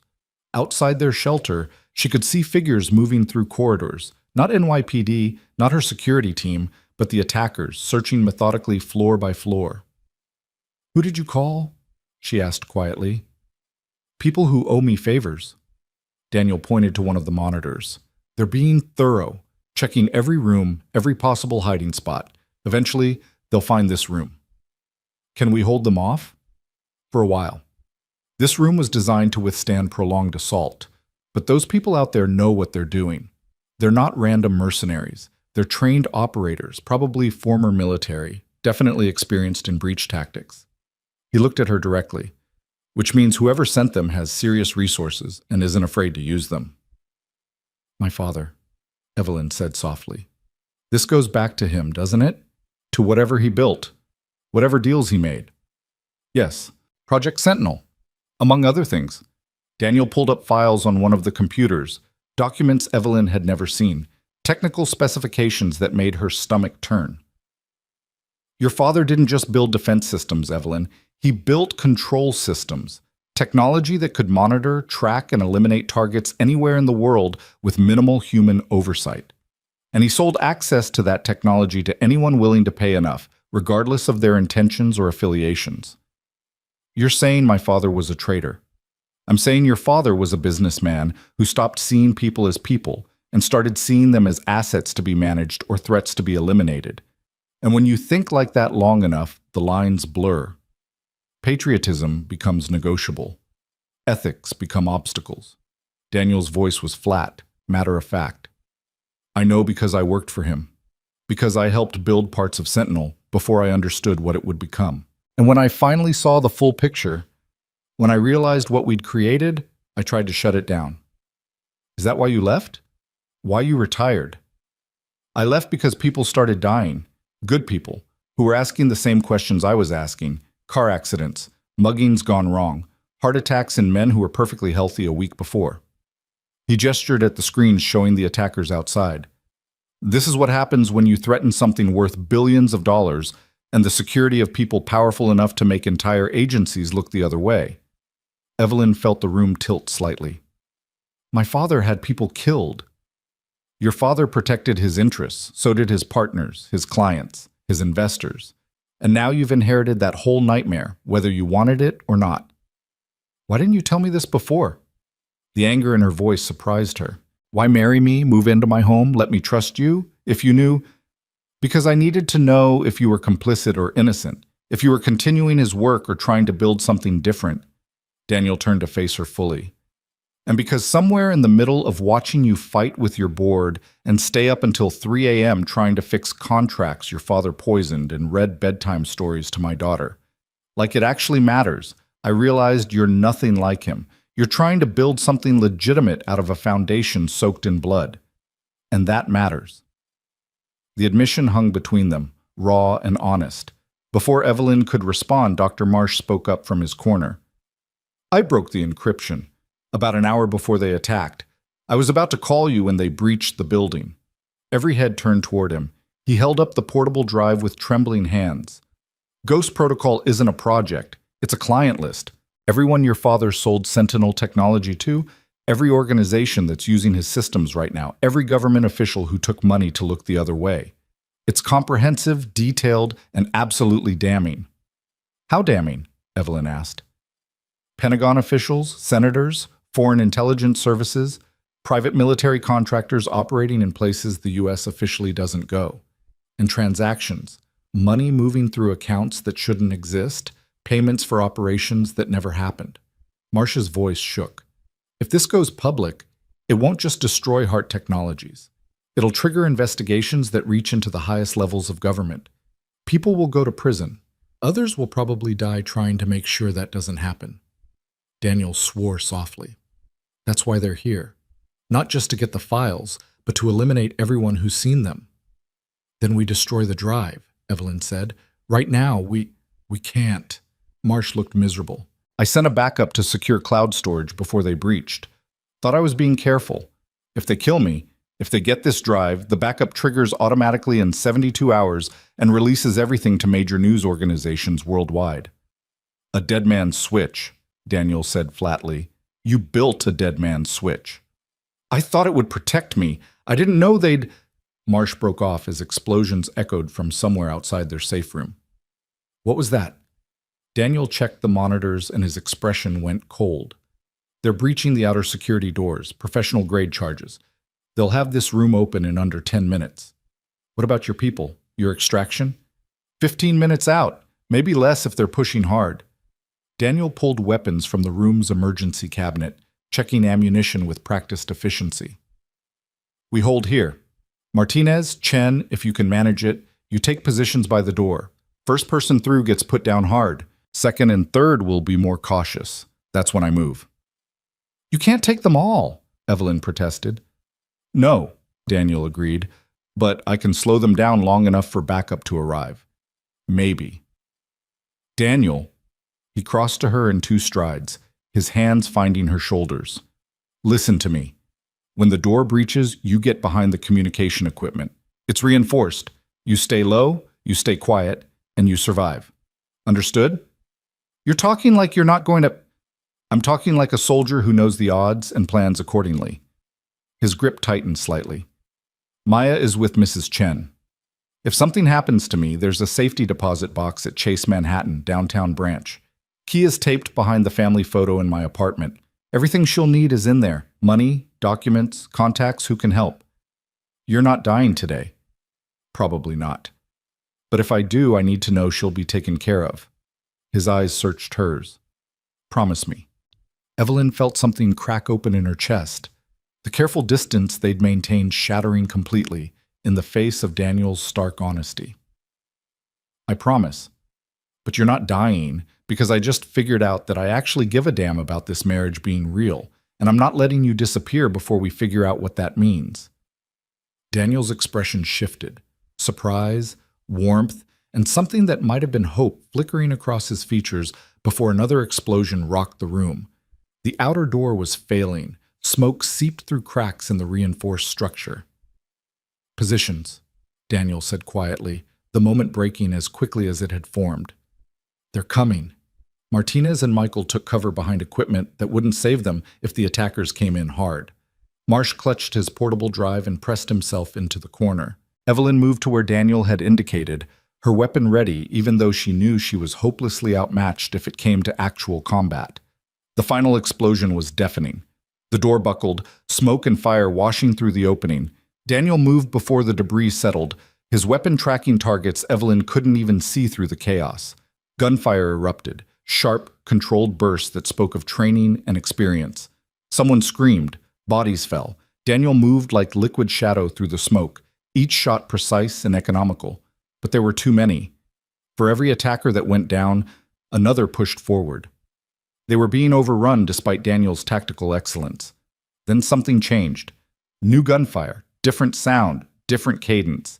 The attackers suddenly found themselves caught between Daniel's position and someone else firing from the corridor.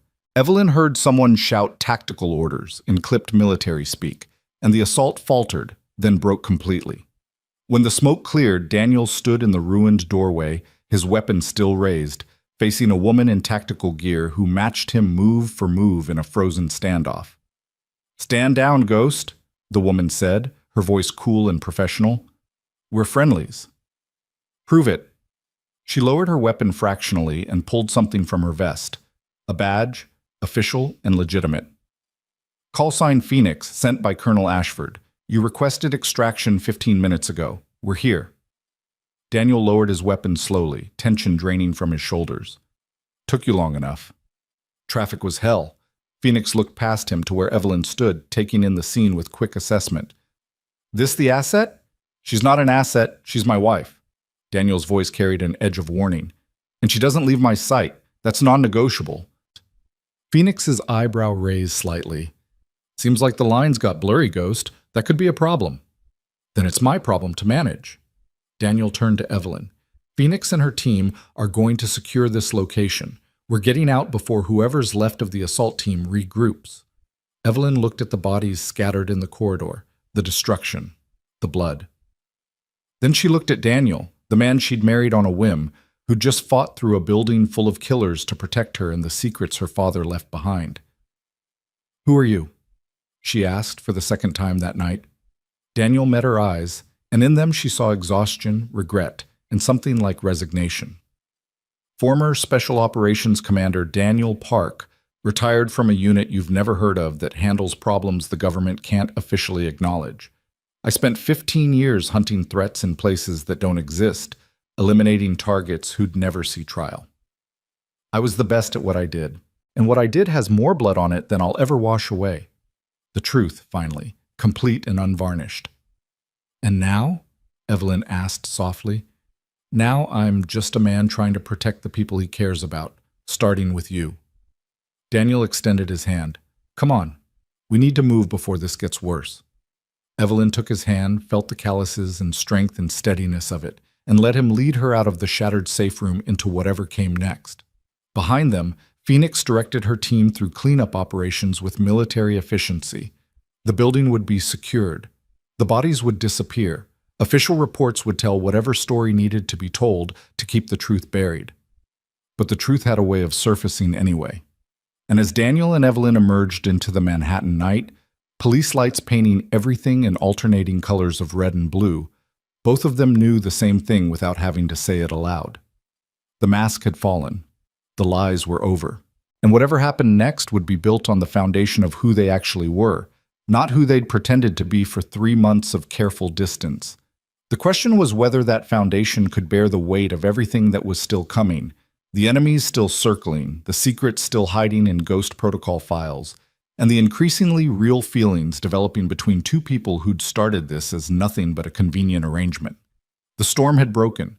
Now they just had to survive it. The safe house was 30 miles outside Manhattan, buried in the kind of suburban anonymity that made it perfect for hiding people who needed to disappear. Phoenix's team had swept them out of Hart Technologies before NYPD could ask questions that had no good answers, loading them into unmarked vehicles that melted into city traffic like they'd never existed. Evelyn sat in the safe house's kitchen at 4 in the morning, watching Daniel clean weapons at the table with the mechanical efficiency of someone who'd done it 10,000 times. Dr. Marsh was asleep upstairs, sedated by a medic who'd appeared and vanished without introduction. Michael Chen had been taken to a private hospital, not the kind that asked questions about gunshot wounds. "You should rest," Daniel said without looking up from the disassembled pistol in front of him. "You've been running on adrenaline for 6 hours. When it crashes, you'll crash hard." "Can't sleep. Every time I close my eyes, I see those men storming the building.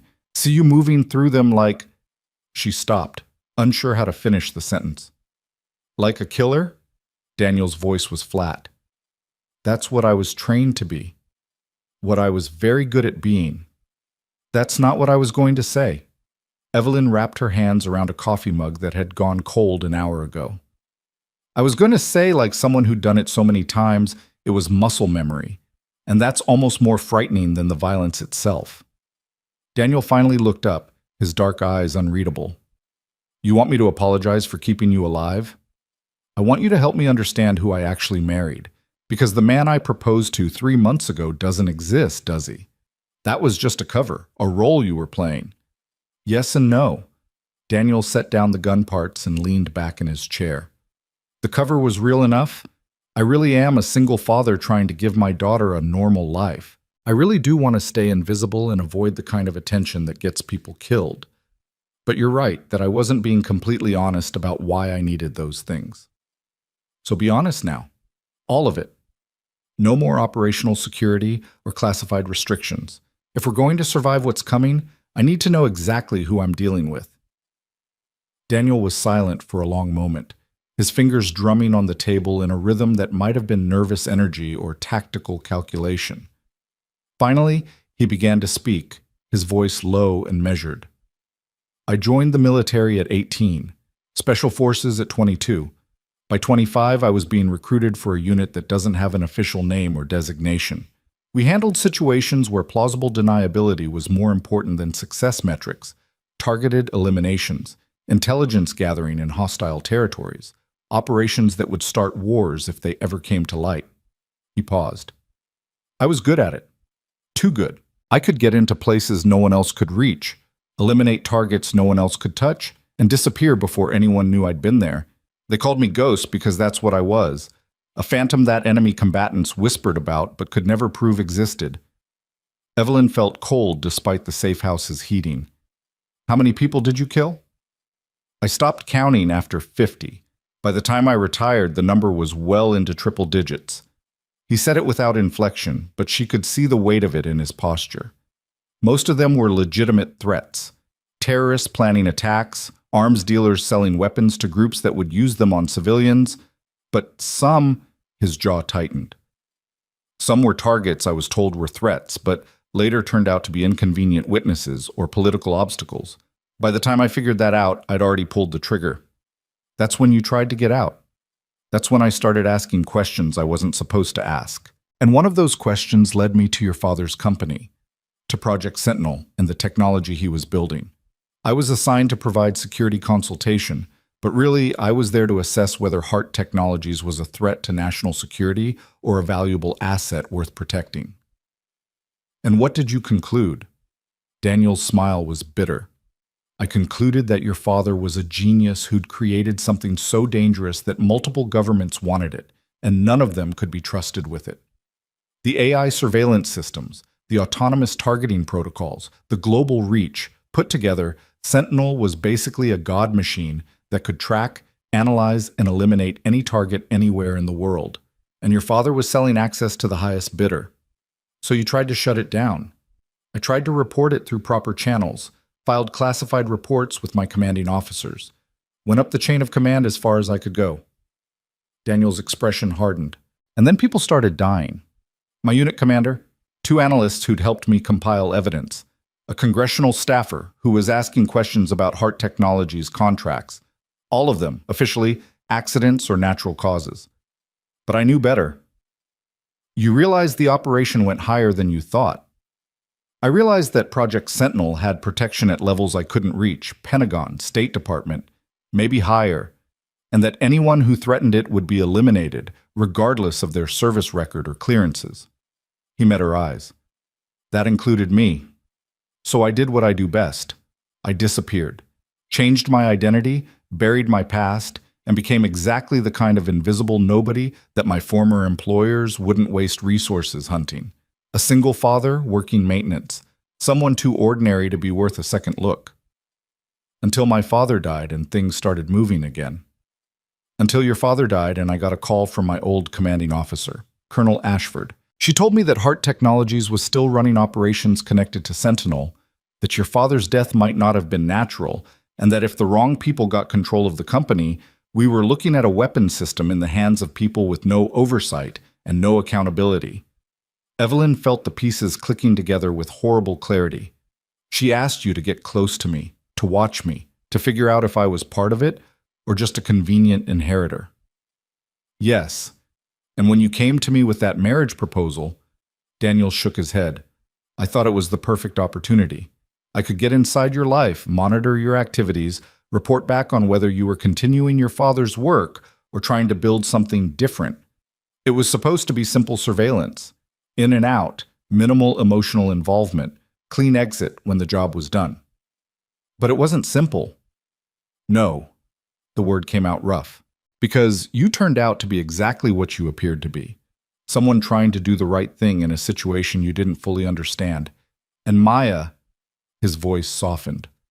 Maya fell in love with you almost immediately, started talking about you like you were family, and I realized that somewhere in the middle of this operational nightmare, I'd put the two people I care most about in the same place, and if things went wrong, I'd lose both of you. Evelyn absorbed this, her mind working through implications and complications. The attack tonight, that wasn't random. No, someone knew Dr. Marsh was close to breaking the encryption, someone who has enough resources to put together a professional hit team and send them into downtown Manhattan, someone who's willing to kill dozens of people to keep Ghost Protocol buried. Daniel's expression was grim. And based on the equipment and tactics I saw, I'd bet they're connected to some of the same people I used to work for, which means this goes deep into the intelligence community. So what do? We can't fight the government. We don't fight them, we expose them. Dr. Marsh's dead man switch gives us leverage. If they kill us, the files go public and everyone goes down. So we negotiate from a position of mutually assured destruction. We offer them a deal. We keep quiet about what your father built. And in exchange, Sentinel gets permanently shut down, the client list stays buried, and Hart Technologies gets cleaned up without prosecution. They'll never agree to that. The technology is too valuable. They will if the alternative is worse. Daniel pulled out his phone, the secure one she'd seen him use before. Phoenix isn't just extraction support. She's Ashford's second in command. Between the three of us, we have enough evidence and testimony to prove that Project Sentinel exists, that it's been used for illegal operations, and that multiple officials across several agencies have been complicit in covering it up. That's not just a scandal. That's the kind of revelation that ends careers and triggers congressional investigations. You do that? Expose your own people? They stopped being my people when they started killing innocents to protect their interests. And they definitely stopped being my people when they put you in danger. Daniel stood, moving to the window to check the perimeter with habitual caution. I made a choice 3 months ago when I married you. I told myself it was just operational cover, but somewhere along the way it became real. You became real, and I'm not letting you get destroyed by the same system that tried to destroy me. Before Evelyn could respond, footsteps on the stairs announced Dr. Marsh's arrival. The older man looked terrible, pale, exhausted, his hands still trembling slightly from shock and sedatives wearing off. I heard voices, he said quietly. Couldn't sleep anyway. Every time I close my eyes, I see them coming through the door. That's normal, Daniel said, his tone gentler. It'll fade, eventually. Will it? Marsh sank into a chair. I'm a mathematician. I work with encryption and algorithms. I'm not built for violence. No one's built for violence, Dr. Marsh. We just adapt or break. Daniel returned to the table. But you did something important tonight. You broke encryption that was supposed to be unbreakable. You got us leverage that might be the only thing keeping us alive. That took courage. Or stupidity. I'm still not sure which. Marsh pulled the portable drive from his pocket, staring at it like it might bite him. This thing has cost people their lives. It's going to cost more lives before this is finished. Maybe I should just destroy it. End this whole nightmare. Can't do that, Evelyn said firmly. The backup you created is our insurance policy. Without it, we're just witnesses who can be eliminated quietly. With it, we're problems that create bigger problems if we disappear. She's right, Daniel agreed. The question is what we do with the information. We could go public, leak it to journalists, trigger investigations, bring down everyone involved. But that destroys Hart Technologies and probably ruins your life in the process. Or we use it as leverage to force a negotiated settlement. Shut down the dangerous operations, clean up the company, and let the guilty parties retire quietly rather than facing prison. That's not justice, Evelyn said. No, it's pragmatism. Justice would be satisfying but ultimately counterproductive. Half the names on that client list are people running countries we depend on for security cooperation. Foreign intelligence services that share information that saves American lives. Defense contractors who build equipment our military needs. Bringing them all down doesn't make the world safer. It just creates chaos that someone worse fills. Evelyn wanted to argue, wanted to insist that exposure and accountability mattered more than stability. But she'd spent enough time running a defense contractor to know that Daniel was probably right. The world ran on compromises and gray areas, not clear moral lines. There's another option, she said slowly. We take over. Not just Hart Technologies, but the whole network. We use my position as CEO and your connections to Ashford's people to convert Project Sentinel from a criminal enterprise into something legitimate, something with oversight and accountability. We don't destroy the technology, we reform how it's used. Daniel and Marsh both stared at her. That's ambitious, Daniel said finally. Also probably impossible. Why? The infrastructure exists, the technology works. The problem isn't the tool, it's how it's being controlled and who benefits from it. What if we changed that? Made it transparent, put it under independent review boards, used it to protect people instead of just protecting interests? You're talking about reforming a system that's been corrupt for decades, that has buy-in from some of the most powerful people in government and industry. Daniel's tone was skeptical, but not dismissive. They won't let you just walk in and take over. They will if the alternative is exposure and prosecution. We make them an offer, cooperate with the reform, accept the new oversight structures, or we release everything and let the investigations begin. Some will fight, some will probably try to kill us. But enough will see the pragmatic choice and take it. Marsh was nodding slowly. It could work. If you had the right legal framework, the right political cover, He stopped.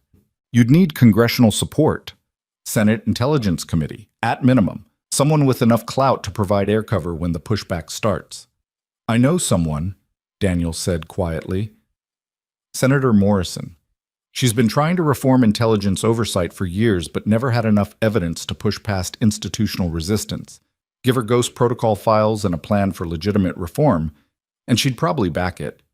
Especially if it means putting her name on something that makes headlines for the right reasons instead of the usual partisan nonsense. So we have leverage, we have a plan, and we potentially have political support. Evelyn felt something like hope stirring beneath the exhaustion.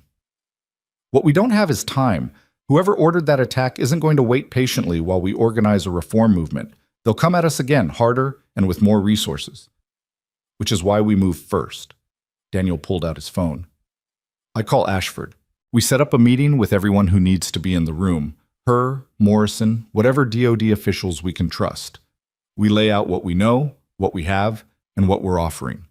And we do it in the next 48 hours before our enemies have time to regroup. That's a very tight timeline. Tight timelines are how you win. Keep moving. Keep your enemies reactive. Don't give them time to organize proper resistance. Daniel looked at her seriously. But Evelyn, you need to understand what you're signing up for here. If we do this, you're not just cleaning up your father's company. You're declaring war on some of the most dangerous people in the world. They'll come after you personally. They'll dig into every aspect of your life looking for leverage, and they absolutely will try to kill you if they think they can get away with it. They already tried that tonight. Didn't work out well for them. Tonight was a tactical assault by hired professionals. What comes next will be subtler: character assassination, legal challenges, accidents that look like accidents. His jaw tightened. They'll go after Maya, use her as leverage against me, use me as leverage against you. Then we protect each other. That's what partners do. Evelyn stood, moving to where Daniel sat. You've been protecting me since before I knew you were protecting me. Now it's time for me to step up. This is my company, my responsibility, my father's mess to clean up. And I'm not doing it alone anymore. I'm doing it with you. Daniel looked up at her, and something shifted in his expression, the careful control slipping enough to show vulnerability beneath. You realize this means our marriage stops being fake. If we're partners in this, if we're facing these threats together, we can't maintain the distance we've been keeping.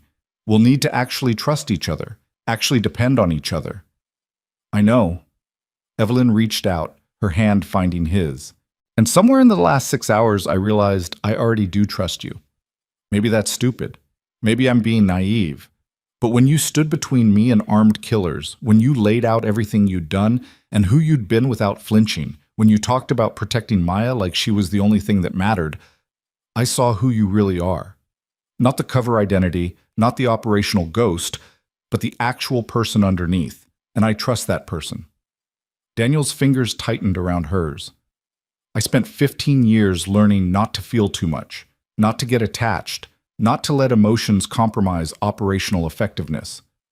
But you, he stopped, seeming to struggle for words. You got past all of that. You and Maya both. And now I'm in this for reasons that have nothing to do with duty or missions or protecting national security. I'm in this because I can't imagine walking away from you, either of you. The admission hung between them, raw and honest. Marsh cleared his throat awkwardly. I'll just go check on... I'll be upstairs. He fled, leaving them alone in the safe house kitchen as dawn started painting the windows in shades of gray and gold. Evelyn remained standing close to Daniel, their hands still linked, the careful walls they'd built over 3 months crumbling in the face of shared danger and hard truths.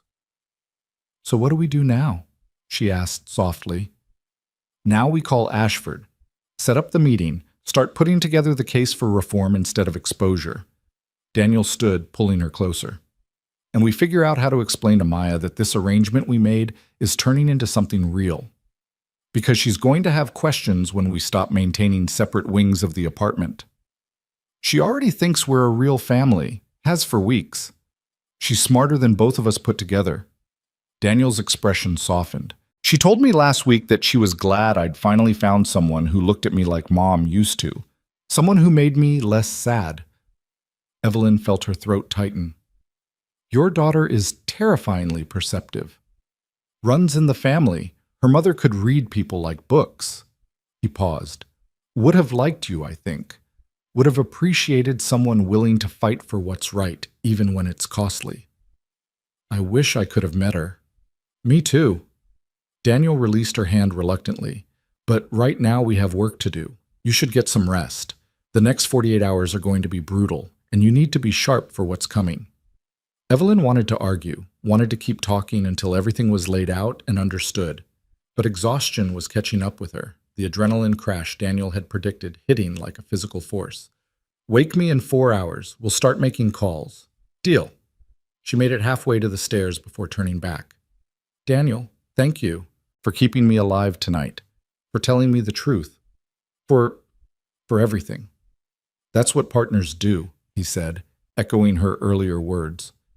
We protect each other. Evelyn climbed the stairs to the safe house's small bedroom, collapsed onto a bed that smelled faintly of disinfectant and military surplus, and was asleep within seconds. Her dreams were fragmented, gunfire and encryption keys, and her father's face asking questions she couldn't answer.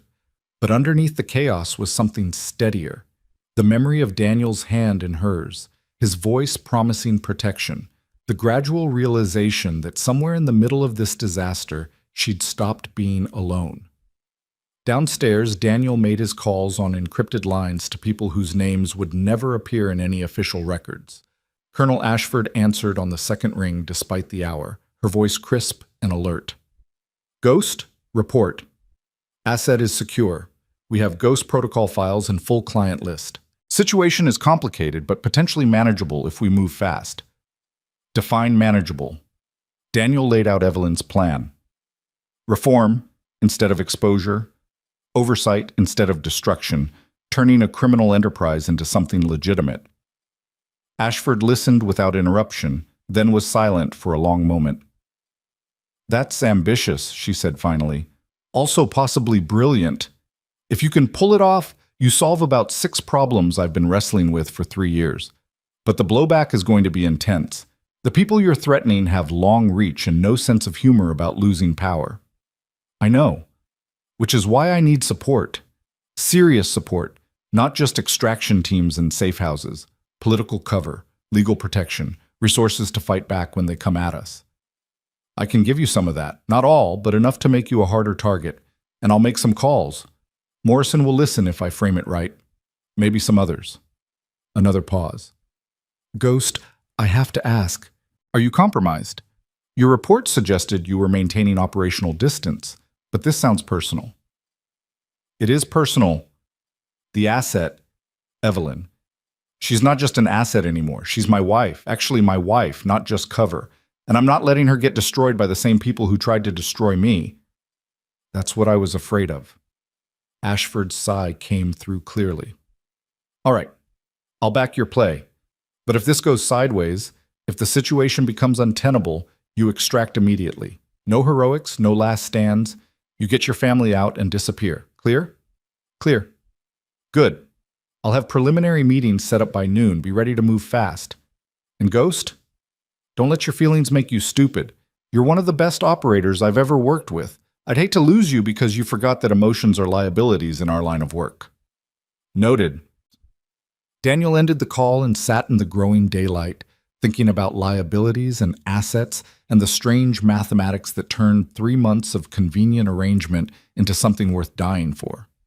Outside, the suburban neighborhood was waking up, commuters heading to jobs, kids waiting for school buses, the normal rhythm of lives that had nothing to do with classified weapons programs or kill lists or the violent intersection of power and profit.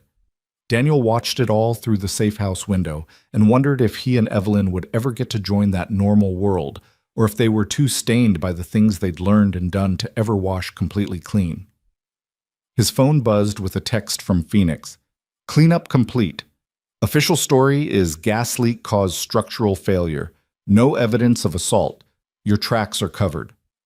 Another buzz. This one from an unknown number. You should have stayed dead, Ghost. Coming back was a mistake. One will correct soon. Daniel deleted the text but memorized the number for tracing later. Threats were expected. What mattered was whether they came from people with the resources to follow through. And based on everything he'd seen, the answer was almost certainly yes. The war was just beginning. The first shots had been fired, the opening moves made. Now came the hard part, building alliances, exposing enemies, and trying to reform a system that didn't want to be reformed. And doing it all while protecting the 2 people who'd somehow become more important than missions or orders, or the careful operational distance that had kept him alive for 15 years.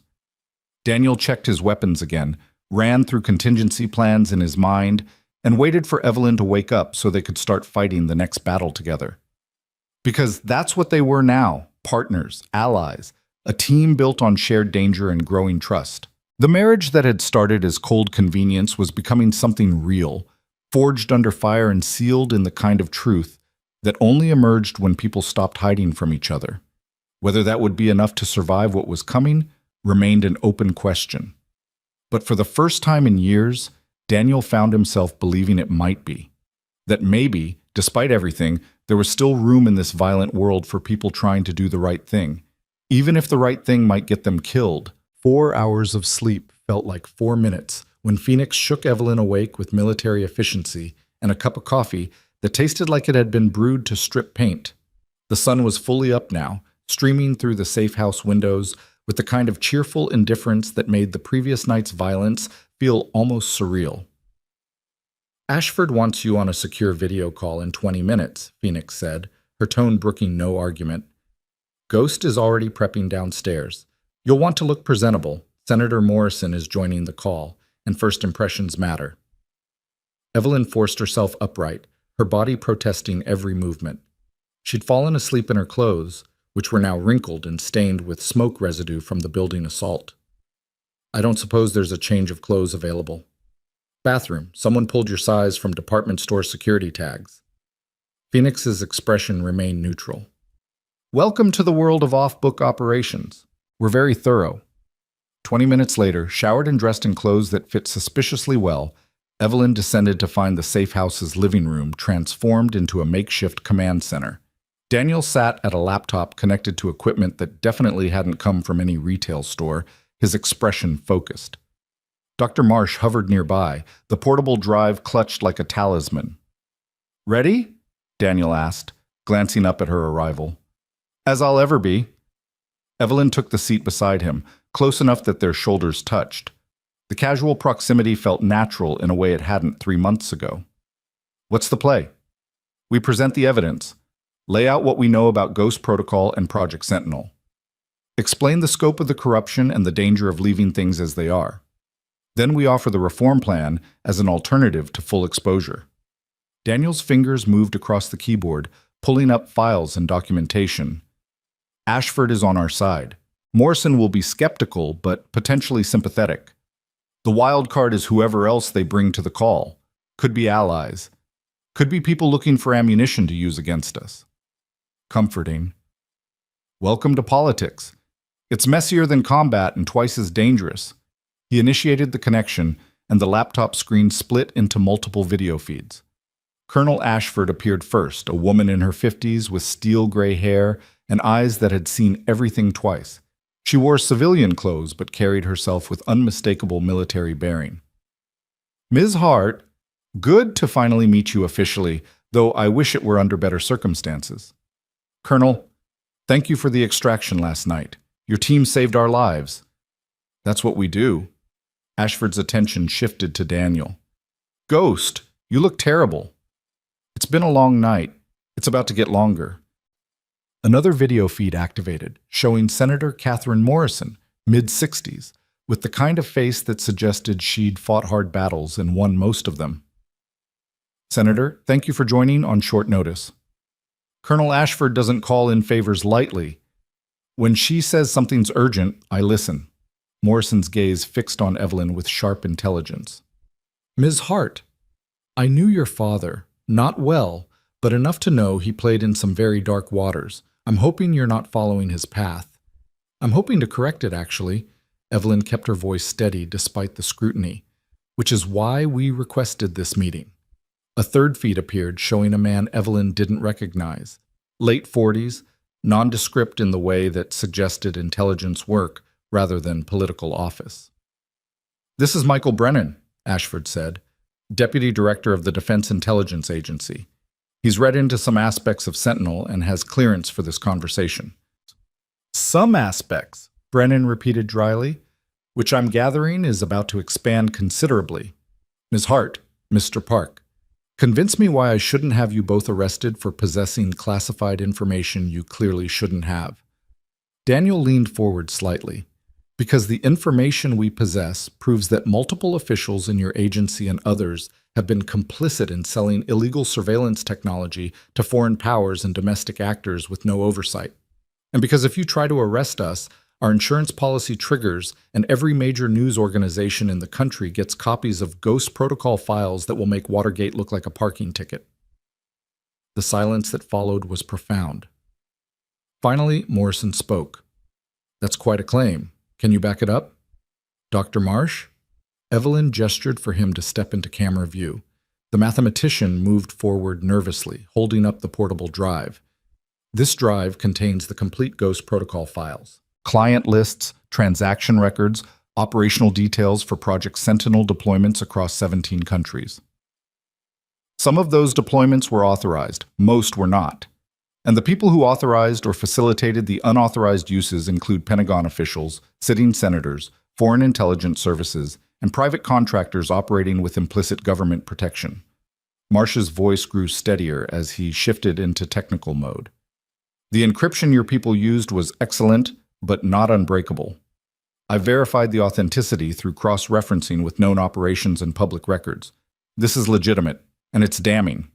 Brennan's expression had gone very still.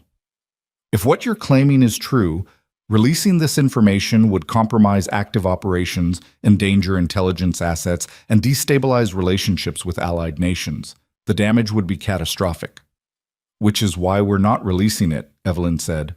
We're offering an alternative. Reform instead of exposure. Accountability instead of scandal. A chance to turn Project Sentinel from a criminal enterprise into something legitimate and properly overseen. Explain, Morrison commanded. Evelyn took a breath and launched into the pitch she and Daniel had refined over the past few hours. Hart Technologies would be restructured under independent oversight. Project Sentinel would be brought into the light with congressional review and constitutional safeguards.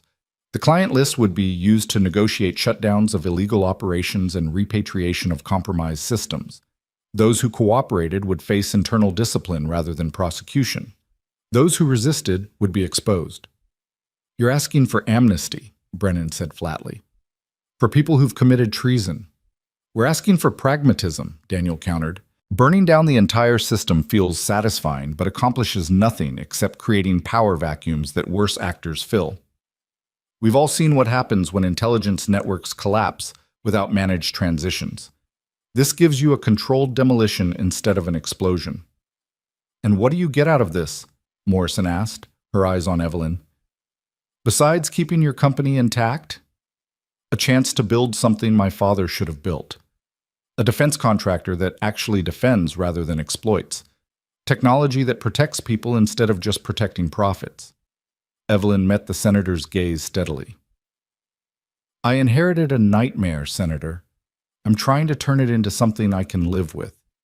Something my daughter... She stopped, the words slipping out before she could catch it. Daniel's hand found hers under the table, a brief pressure of support. Our daughter, he corrected quietly.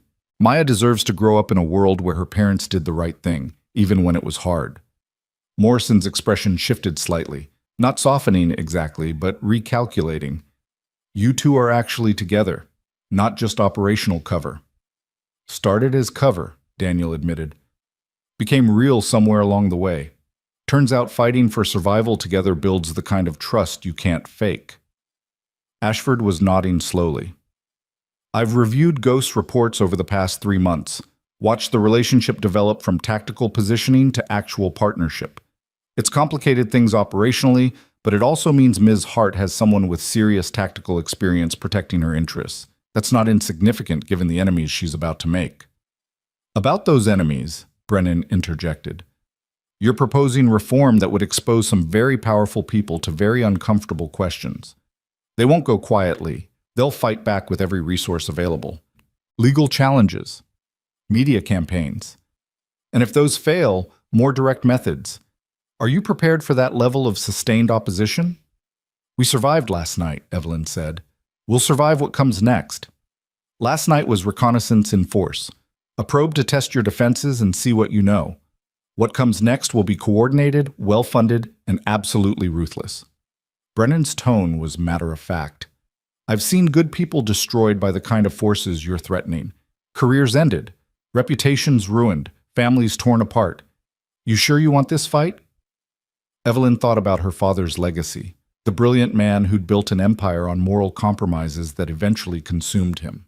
Thought about Daniel's 15 years serving a system that had tried to kill him when he questioned its ethics.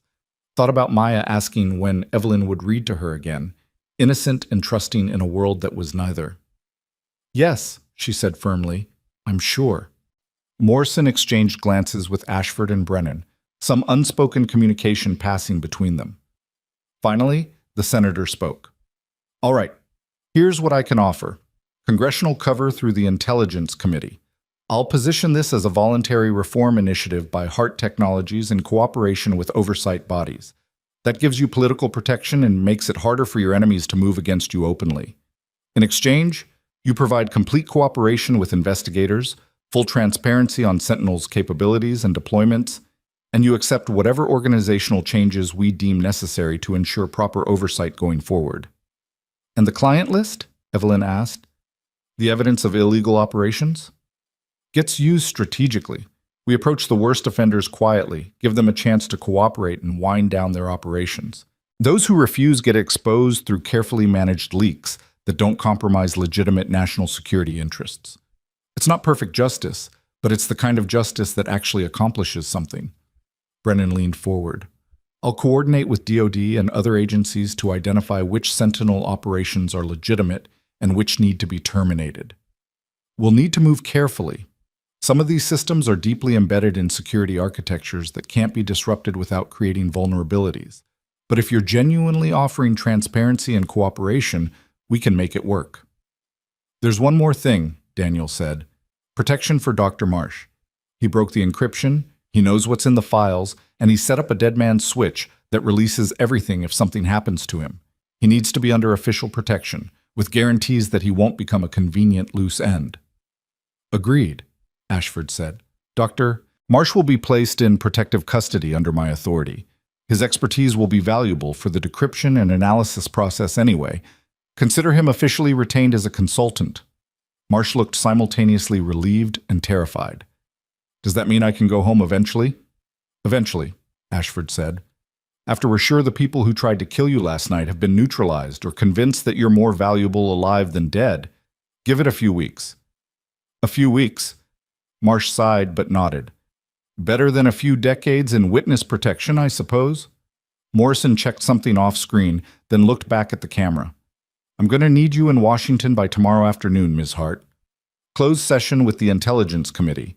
Bring documentation, bring evidence, and be prepared for some very hostile questions from members whose donors are probably on your father's client list. It won't be pleasant.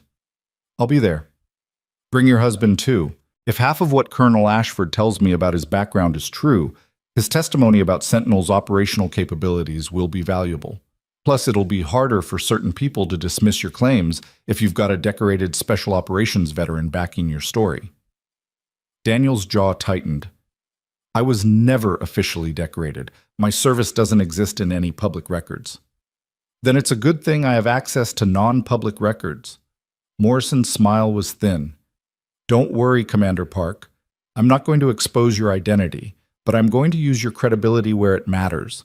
You wanted to do the right thing. This is what the right thing looks like in Washington. It's messy and political and requires more compromise than anyone's comfortable with. Understood. Brennan spoke up again.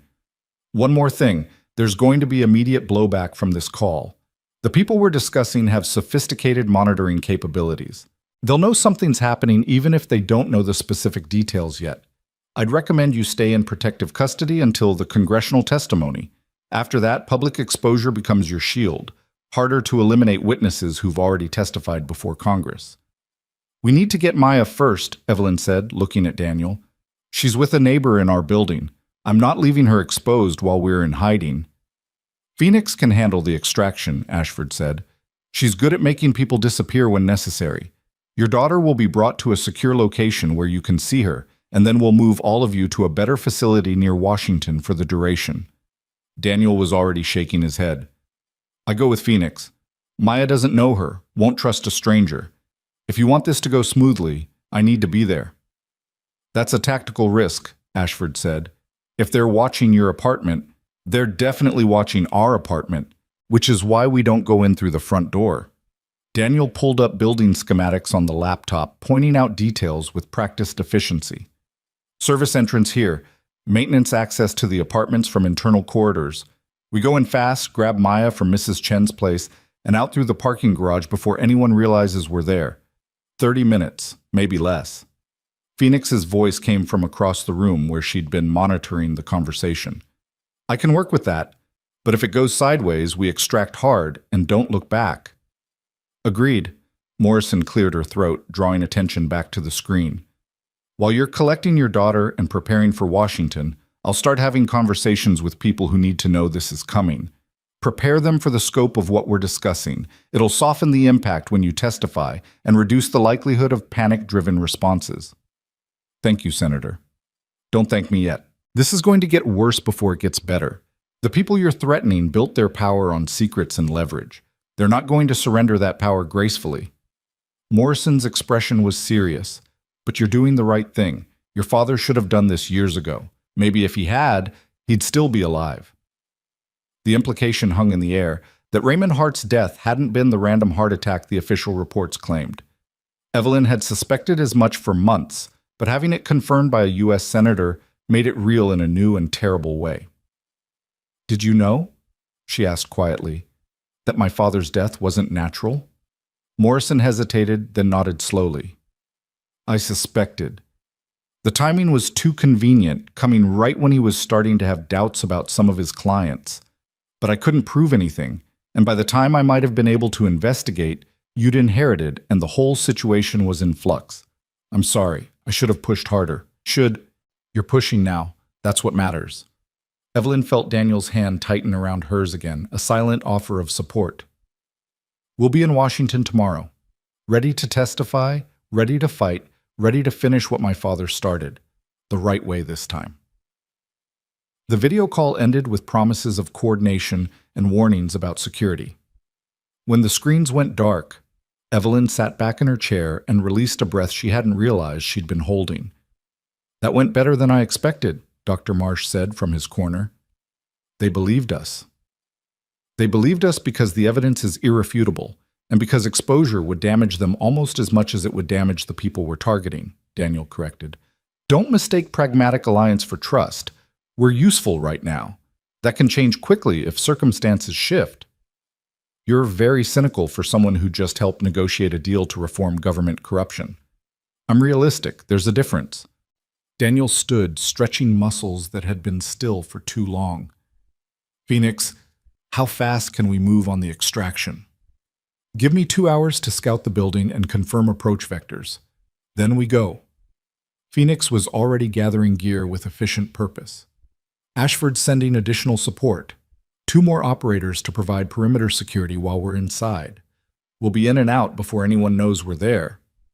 "Maya's going to have questions," Evelyn said quietly, "about why we're suddenly moving her, why strangers are involved, what's happening."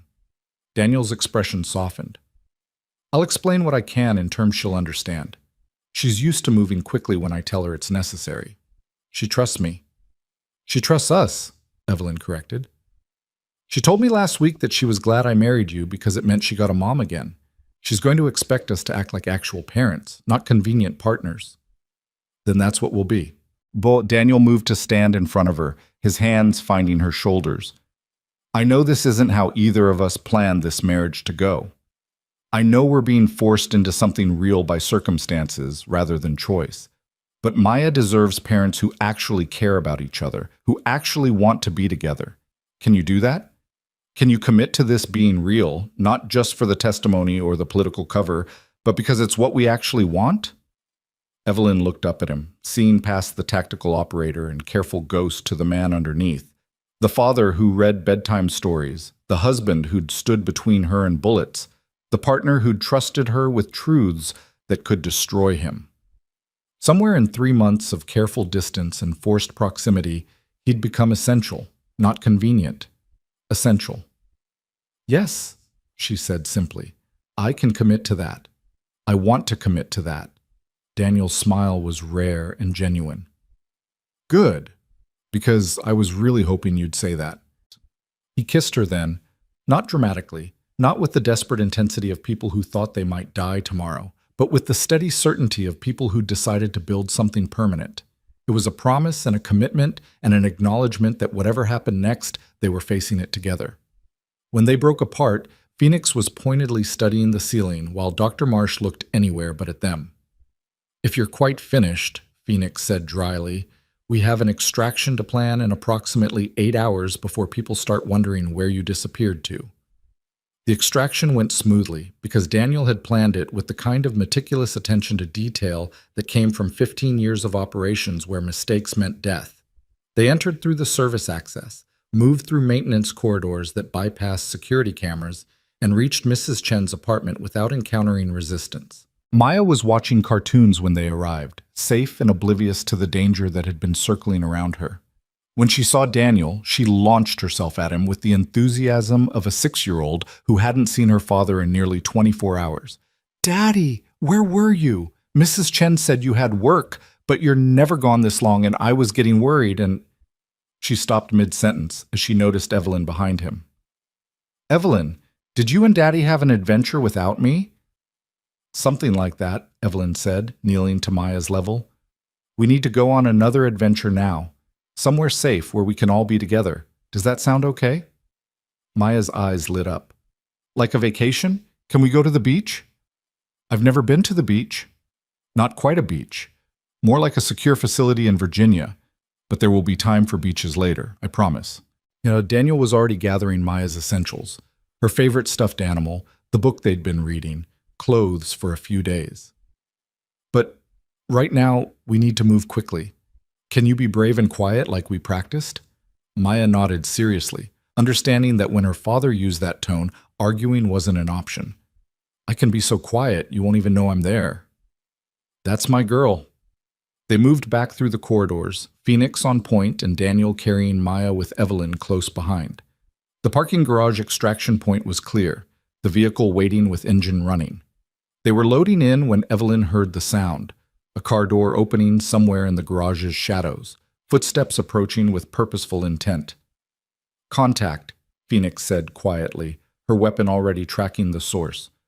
"Don't engage unless fired upon." A figure emerged from between parked cars, Thomas Whitmore, looking significantly less polished than usual. His suit was rumpled, his expression desperate. "Evelyn?" "Thank God.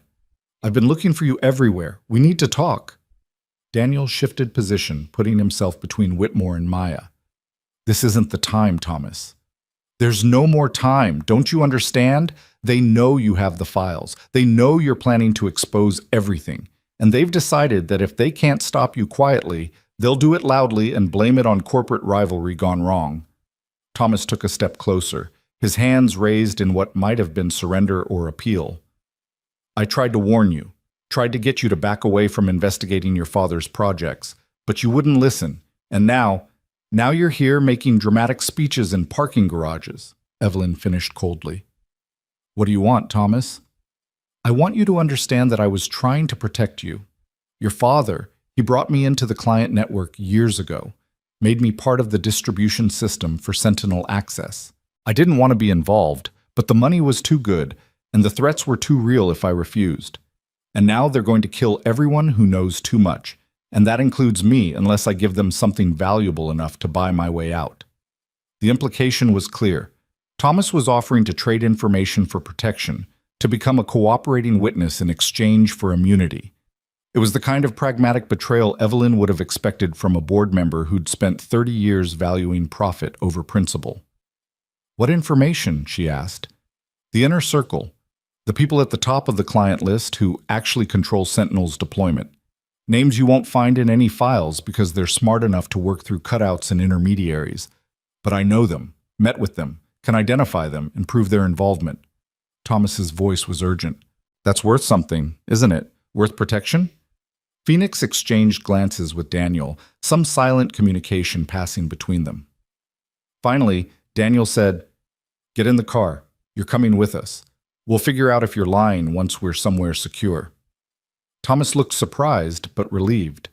He climbed into the vehicle, careful not to make any sudden movements around operators who clearly knew how to kill quickly and efficiently.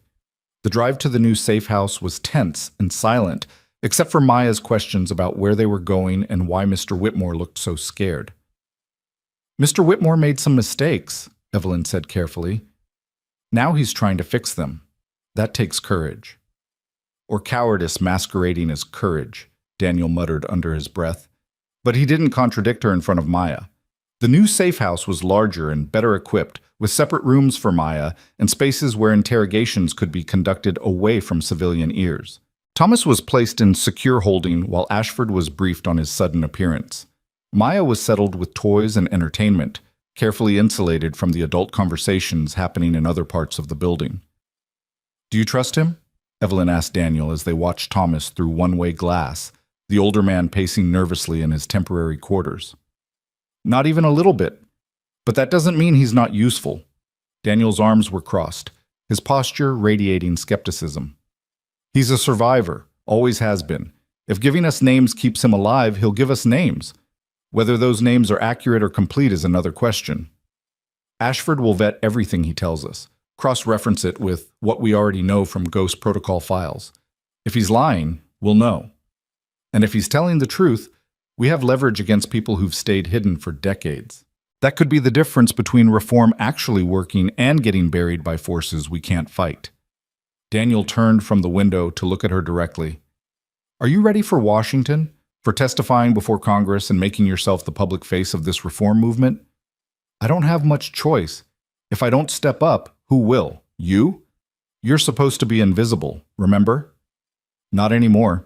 Morrison's going to use my testimony. That means my identity becomes at least semi-public. My service record, my involvement with Sentinel, my reason for going into hiding. His expression was grim. I spent 15 years being a ghost. That's over now. I'm going to be exposed, scrutinized, investigated. People will dig into my past and find things I wish could stay buried. Evelyn moved closer, her hand finding his. Then we face it together. Your past, my father's legacy, whatever comes out during the testimony. We don't hide anymore. We stand in the light and let people see who we actually are. That's either very brave or very foolish.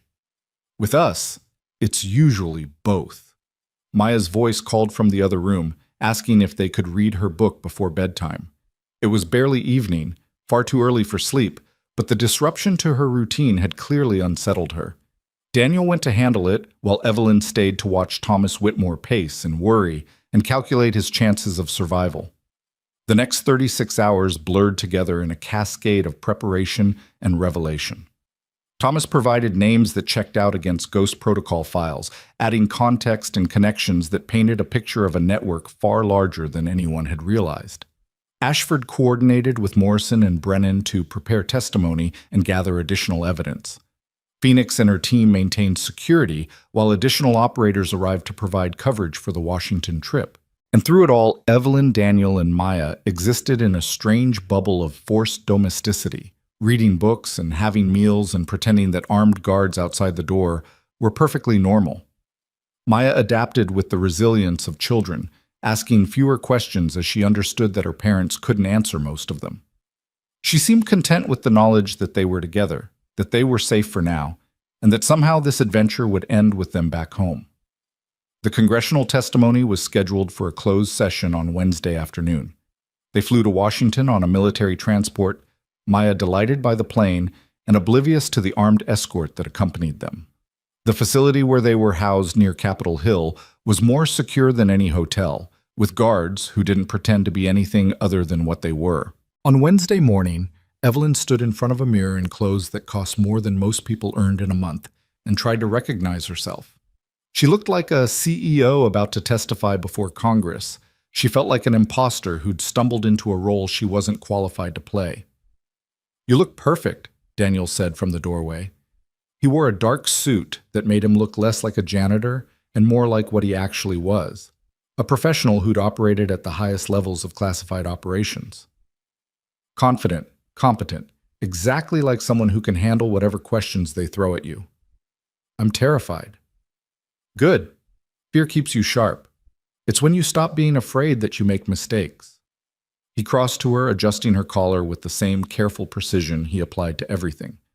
"They're going to try to discredit you, suggest you're motivated by profit or political ambition or revenge against your father's legacy. Don't let them bait you into emotional responses. Stick to facts. Stick to evidence. And remember that Morrison is on our side, even when she has to play tough for appearances. What if I mess this up? What if I say something wrong and destroy our credibility? Then I step in and cover for you. That's what partners do." Daniel kissed her forehead gently. "You're not doing this alone, Evelyn. You never have to do this alone again." The congressional hearing room was smaller than Evelyn had imagined, with aged wood paneling and the kind of formal atmosphere that made every word feel weighted with significance. The Intelligence Committee members sat in a semicircle, their expressions ranging from curious to hostile. Senator Morrison presided from the center, her face carefully neutral. "Ms. Hart, Commander Park. Thank you for agreeing to testify before this committee in closed session. Morrison's voice carried authority that silenced the low conversations around the room. We're here today to discuss allegations regarding Hart Technology's role in developing and distributing classified surveillance systems without proper oversight. Ms. Hart, you've provided documentation that suggests widespread corruption and illegal activity connected to Project Sentinel. Can you summarize those allegations for the committee? Evelyn took a breath and began. She laid out the evidence methodically: her father's involvement in building autonomous surveillance systems, the client list that included foreign powers and domestic actors, the complete lack of congressional oversight, the deaths of people who'd asked questions. She presented Ghost Protocol files, walked through financial transactions, and explained how the technology worked and why it was dangerous in unregulated hands. The questioning that followed was brutal. Senators whose campaigns had been funded by Hart Technology's executives grilled her about motives and accuracy. They suggested she was a disgruntled daughter trying to destroy her father's legacy. They questioned whether the evidence was fabricated or misinterpreted. Daniel's testimony was different, but equally intense.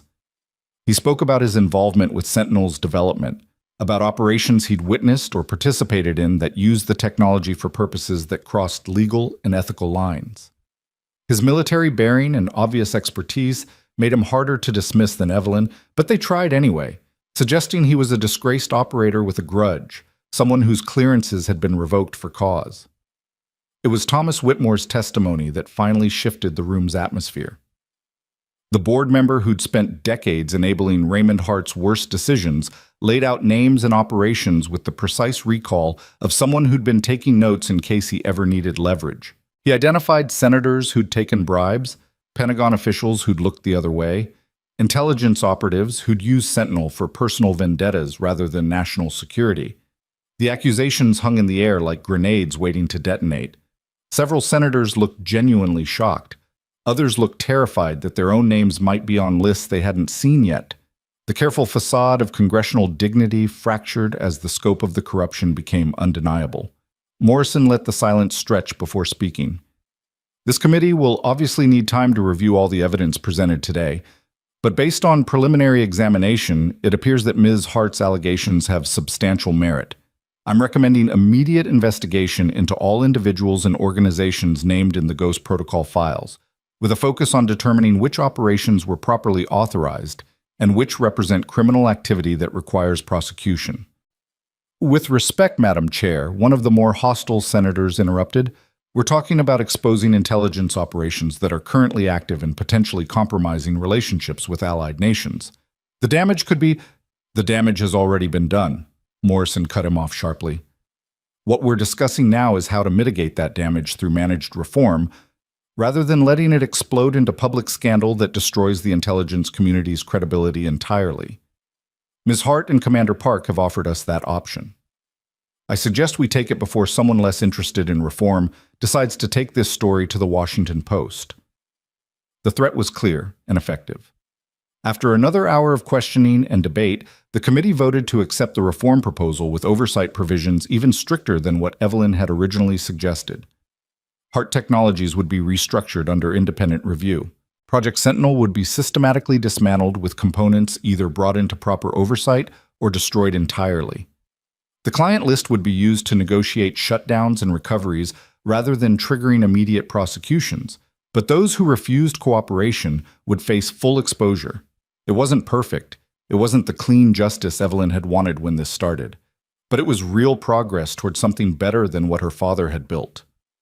When they emerged from the hearing room 6 hours after entering, Evelyn felt like she'd been through combat. Daniel looked equally exhausted but satisfied in a way she hadn't seen before, like he'd finally finished a mission he'd been carrying for years.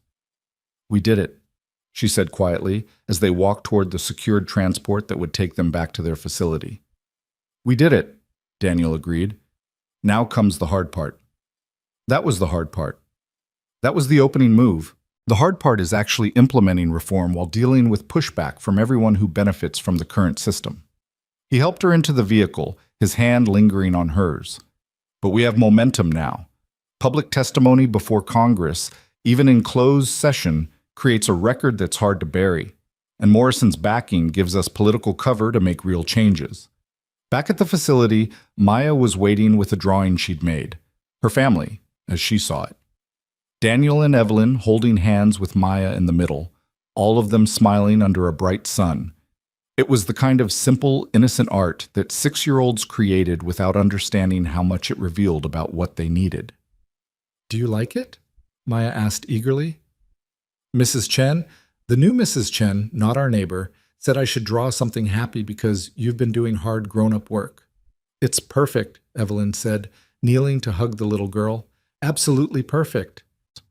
That night, after Maya was asleep and the security teams had completed their rotations, Evelyn and Daniel sat on the facility's small balcony and watched Washington's lights spread beneath them. The city looked peaceful from this distance, hiding the power struggles and compromises and desperate deals that defined it. "When this is over," Daniel said quietly, "when the reform is implemented and the investigations are complete and we can go back to something resembling normal life, what do you want?" Evelyn thought about the question.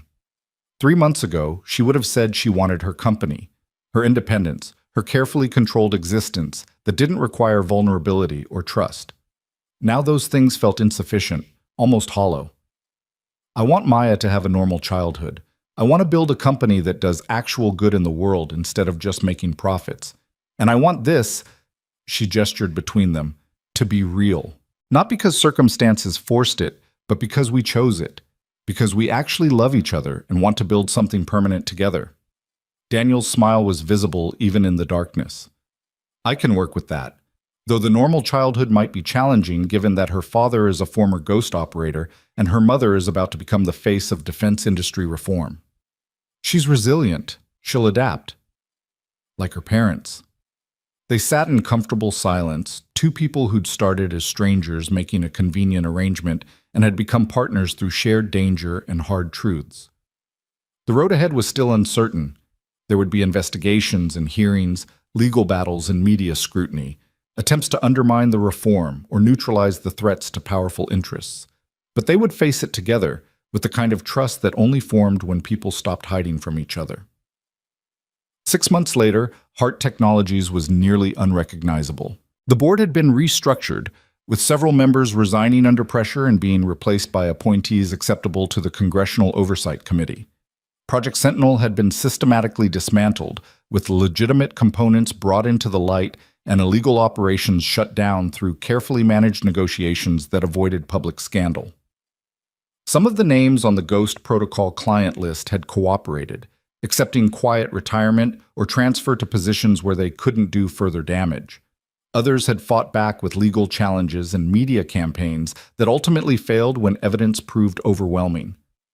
A few had disappeared entirely, fleeing to countries without extradition treaties and confirming their guilt more effectively than any trial could have. Thomas Whitmore was in witness protection somewhere distant, his testimony having bought him immunity from prosecution, but not from the enemies he'd made by talking. Dr. Marsh had returned to academic life at a university far from Manhattan, his brief adventure in classified encryption becoming a story he could never tell but would never forget. And in a penthouse apartment that had been thoroughly swept for surveillance devices and rebuilt with security measures that would have impressed paranoid dictators, Evelyn and Daniel were building the life they'd accidentally discovered they wanted. "Again!" Maya demanded, bouncing on the couch with the inexhaustible energy of a 7-year-old who'd just had her birthday. "Do the voice again!" Daniel groaned dramatically, but complied, reading from the fantasy novel Maya had received as a gift, and performing character voices that made her dissolve into giggles. Evelyn watched from the kitchen doorway, coffee in hand, and felt something she hadn't expected to feel 3 months ago: contentment. Her phone buzzed with alerts from Hart Technologies. Production numbers from the Sao Paulo facility, now operating transparently and profitably without the shadow operations that had compromised it. Contract renewals from Pentagon clients who'd survived the investigation and were cautiously optimistic about the new company direction. A message from Senator Morrison about upcoming testimony regarding expansion of oversight frameworks to other defense contractors. The work was never finished. There would always be another battle to fight, another compromise to negotiate, another threat to counter. But for now, in this moment, Evelyn had something her father never found: a balance between ambition and ethics, between success and integrity. Your turn, Daniel said, handing her the book as Maya crawled into her lap. Chapter 7. The Dragon Negotiations. I'm terrible at dragon voices. You're the CEO of a defense contractor. You negotiate with Pentagon generals. Dragons are basically the same thing with scales. Evelyn laughed and started reading, Maya snuggling against her with complete trust. This was what real looked like. Not the careful distance of their first 3 months, not the operational partnership forged in crisis, but the messy, complicated, genuine family they'd built from a marriage that started as convenience and became choice. Outside, Manhattan glittered in the evening light. Somewhere in the city, Phoenix and her team maintained surveillance on threats that still circled but hadn't found openings to exploit. Somewhere in Washington, investigators were following leads from ghost protocol files to people who thought they'd never face consequences. Somewhere around the world, autonomous surveillance systems were being shut down, their dangerous capabilities destroyed or brought into proper oversight. The game continued. But the players had changed, and for the first time in years, the people trying to do the right thing had the power to actually accomplish something. Daniel joined them on the couch, his arm around Evelyn's shoulders, as she read about dragons and negotiations and heroes who won through cleverness rather than violence. Maya's eyes were already drooping, exhausted by birthday excitement and sugar consumption that exceeded recommended limits. "Love you," Maya mumbled sleepily. "Love you both." "Love you too, Bug," Daniel said softly.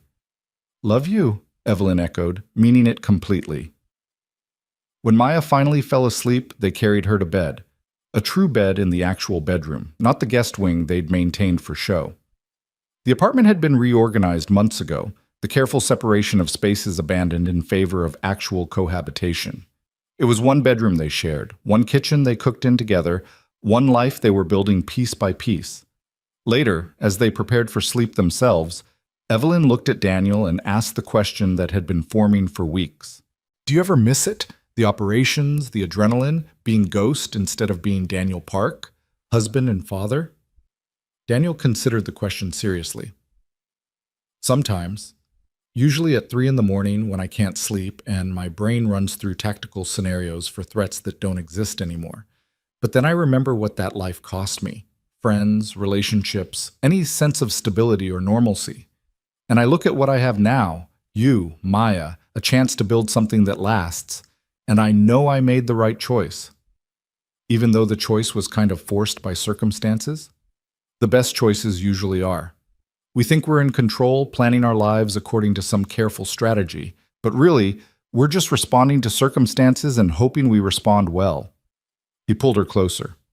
"I responded by marrying a CEO who turned out to be brilliant and stubborn and exactly the kind of partner I needed without knowing I needed one. I'd say that worked out pretty well." Evelyn smiled against his shoulder. "I responded by proposing marriage to a janitor who turned out to be a legendary special operations commander with a complicated past and a talent for protecting people he cares about. Also worked out well. We're very fortunate that our impulsive decisions happen to align with good outcomes. Or very good at adapting to circumstances and making the best of them. That too." They fell asleep tangled together in a bed that no longer felt temporary, in an apartment that had become home, in a life that had started as desperate convenience and become something neither of them wanted to lose. The storm had broken and passed. The enemies were defeated or neutralized. The company was reformed. The family was real. And somewhere in the middle of fighting for justice and surviving attempts to silence them, two people who'd married for all the wrong reasons had discovered all the right ones. The arrangement was over. The partnership remained. And the future, for the first time in either of their lives, looked bright enough to believe in.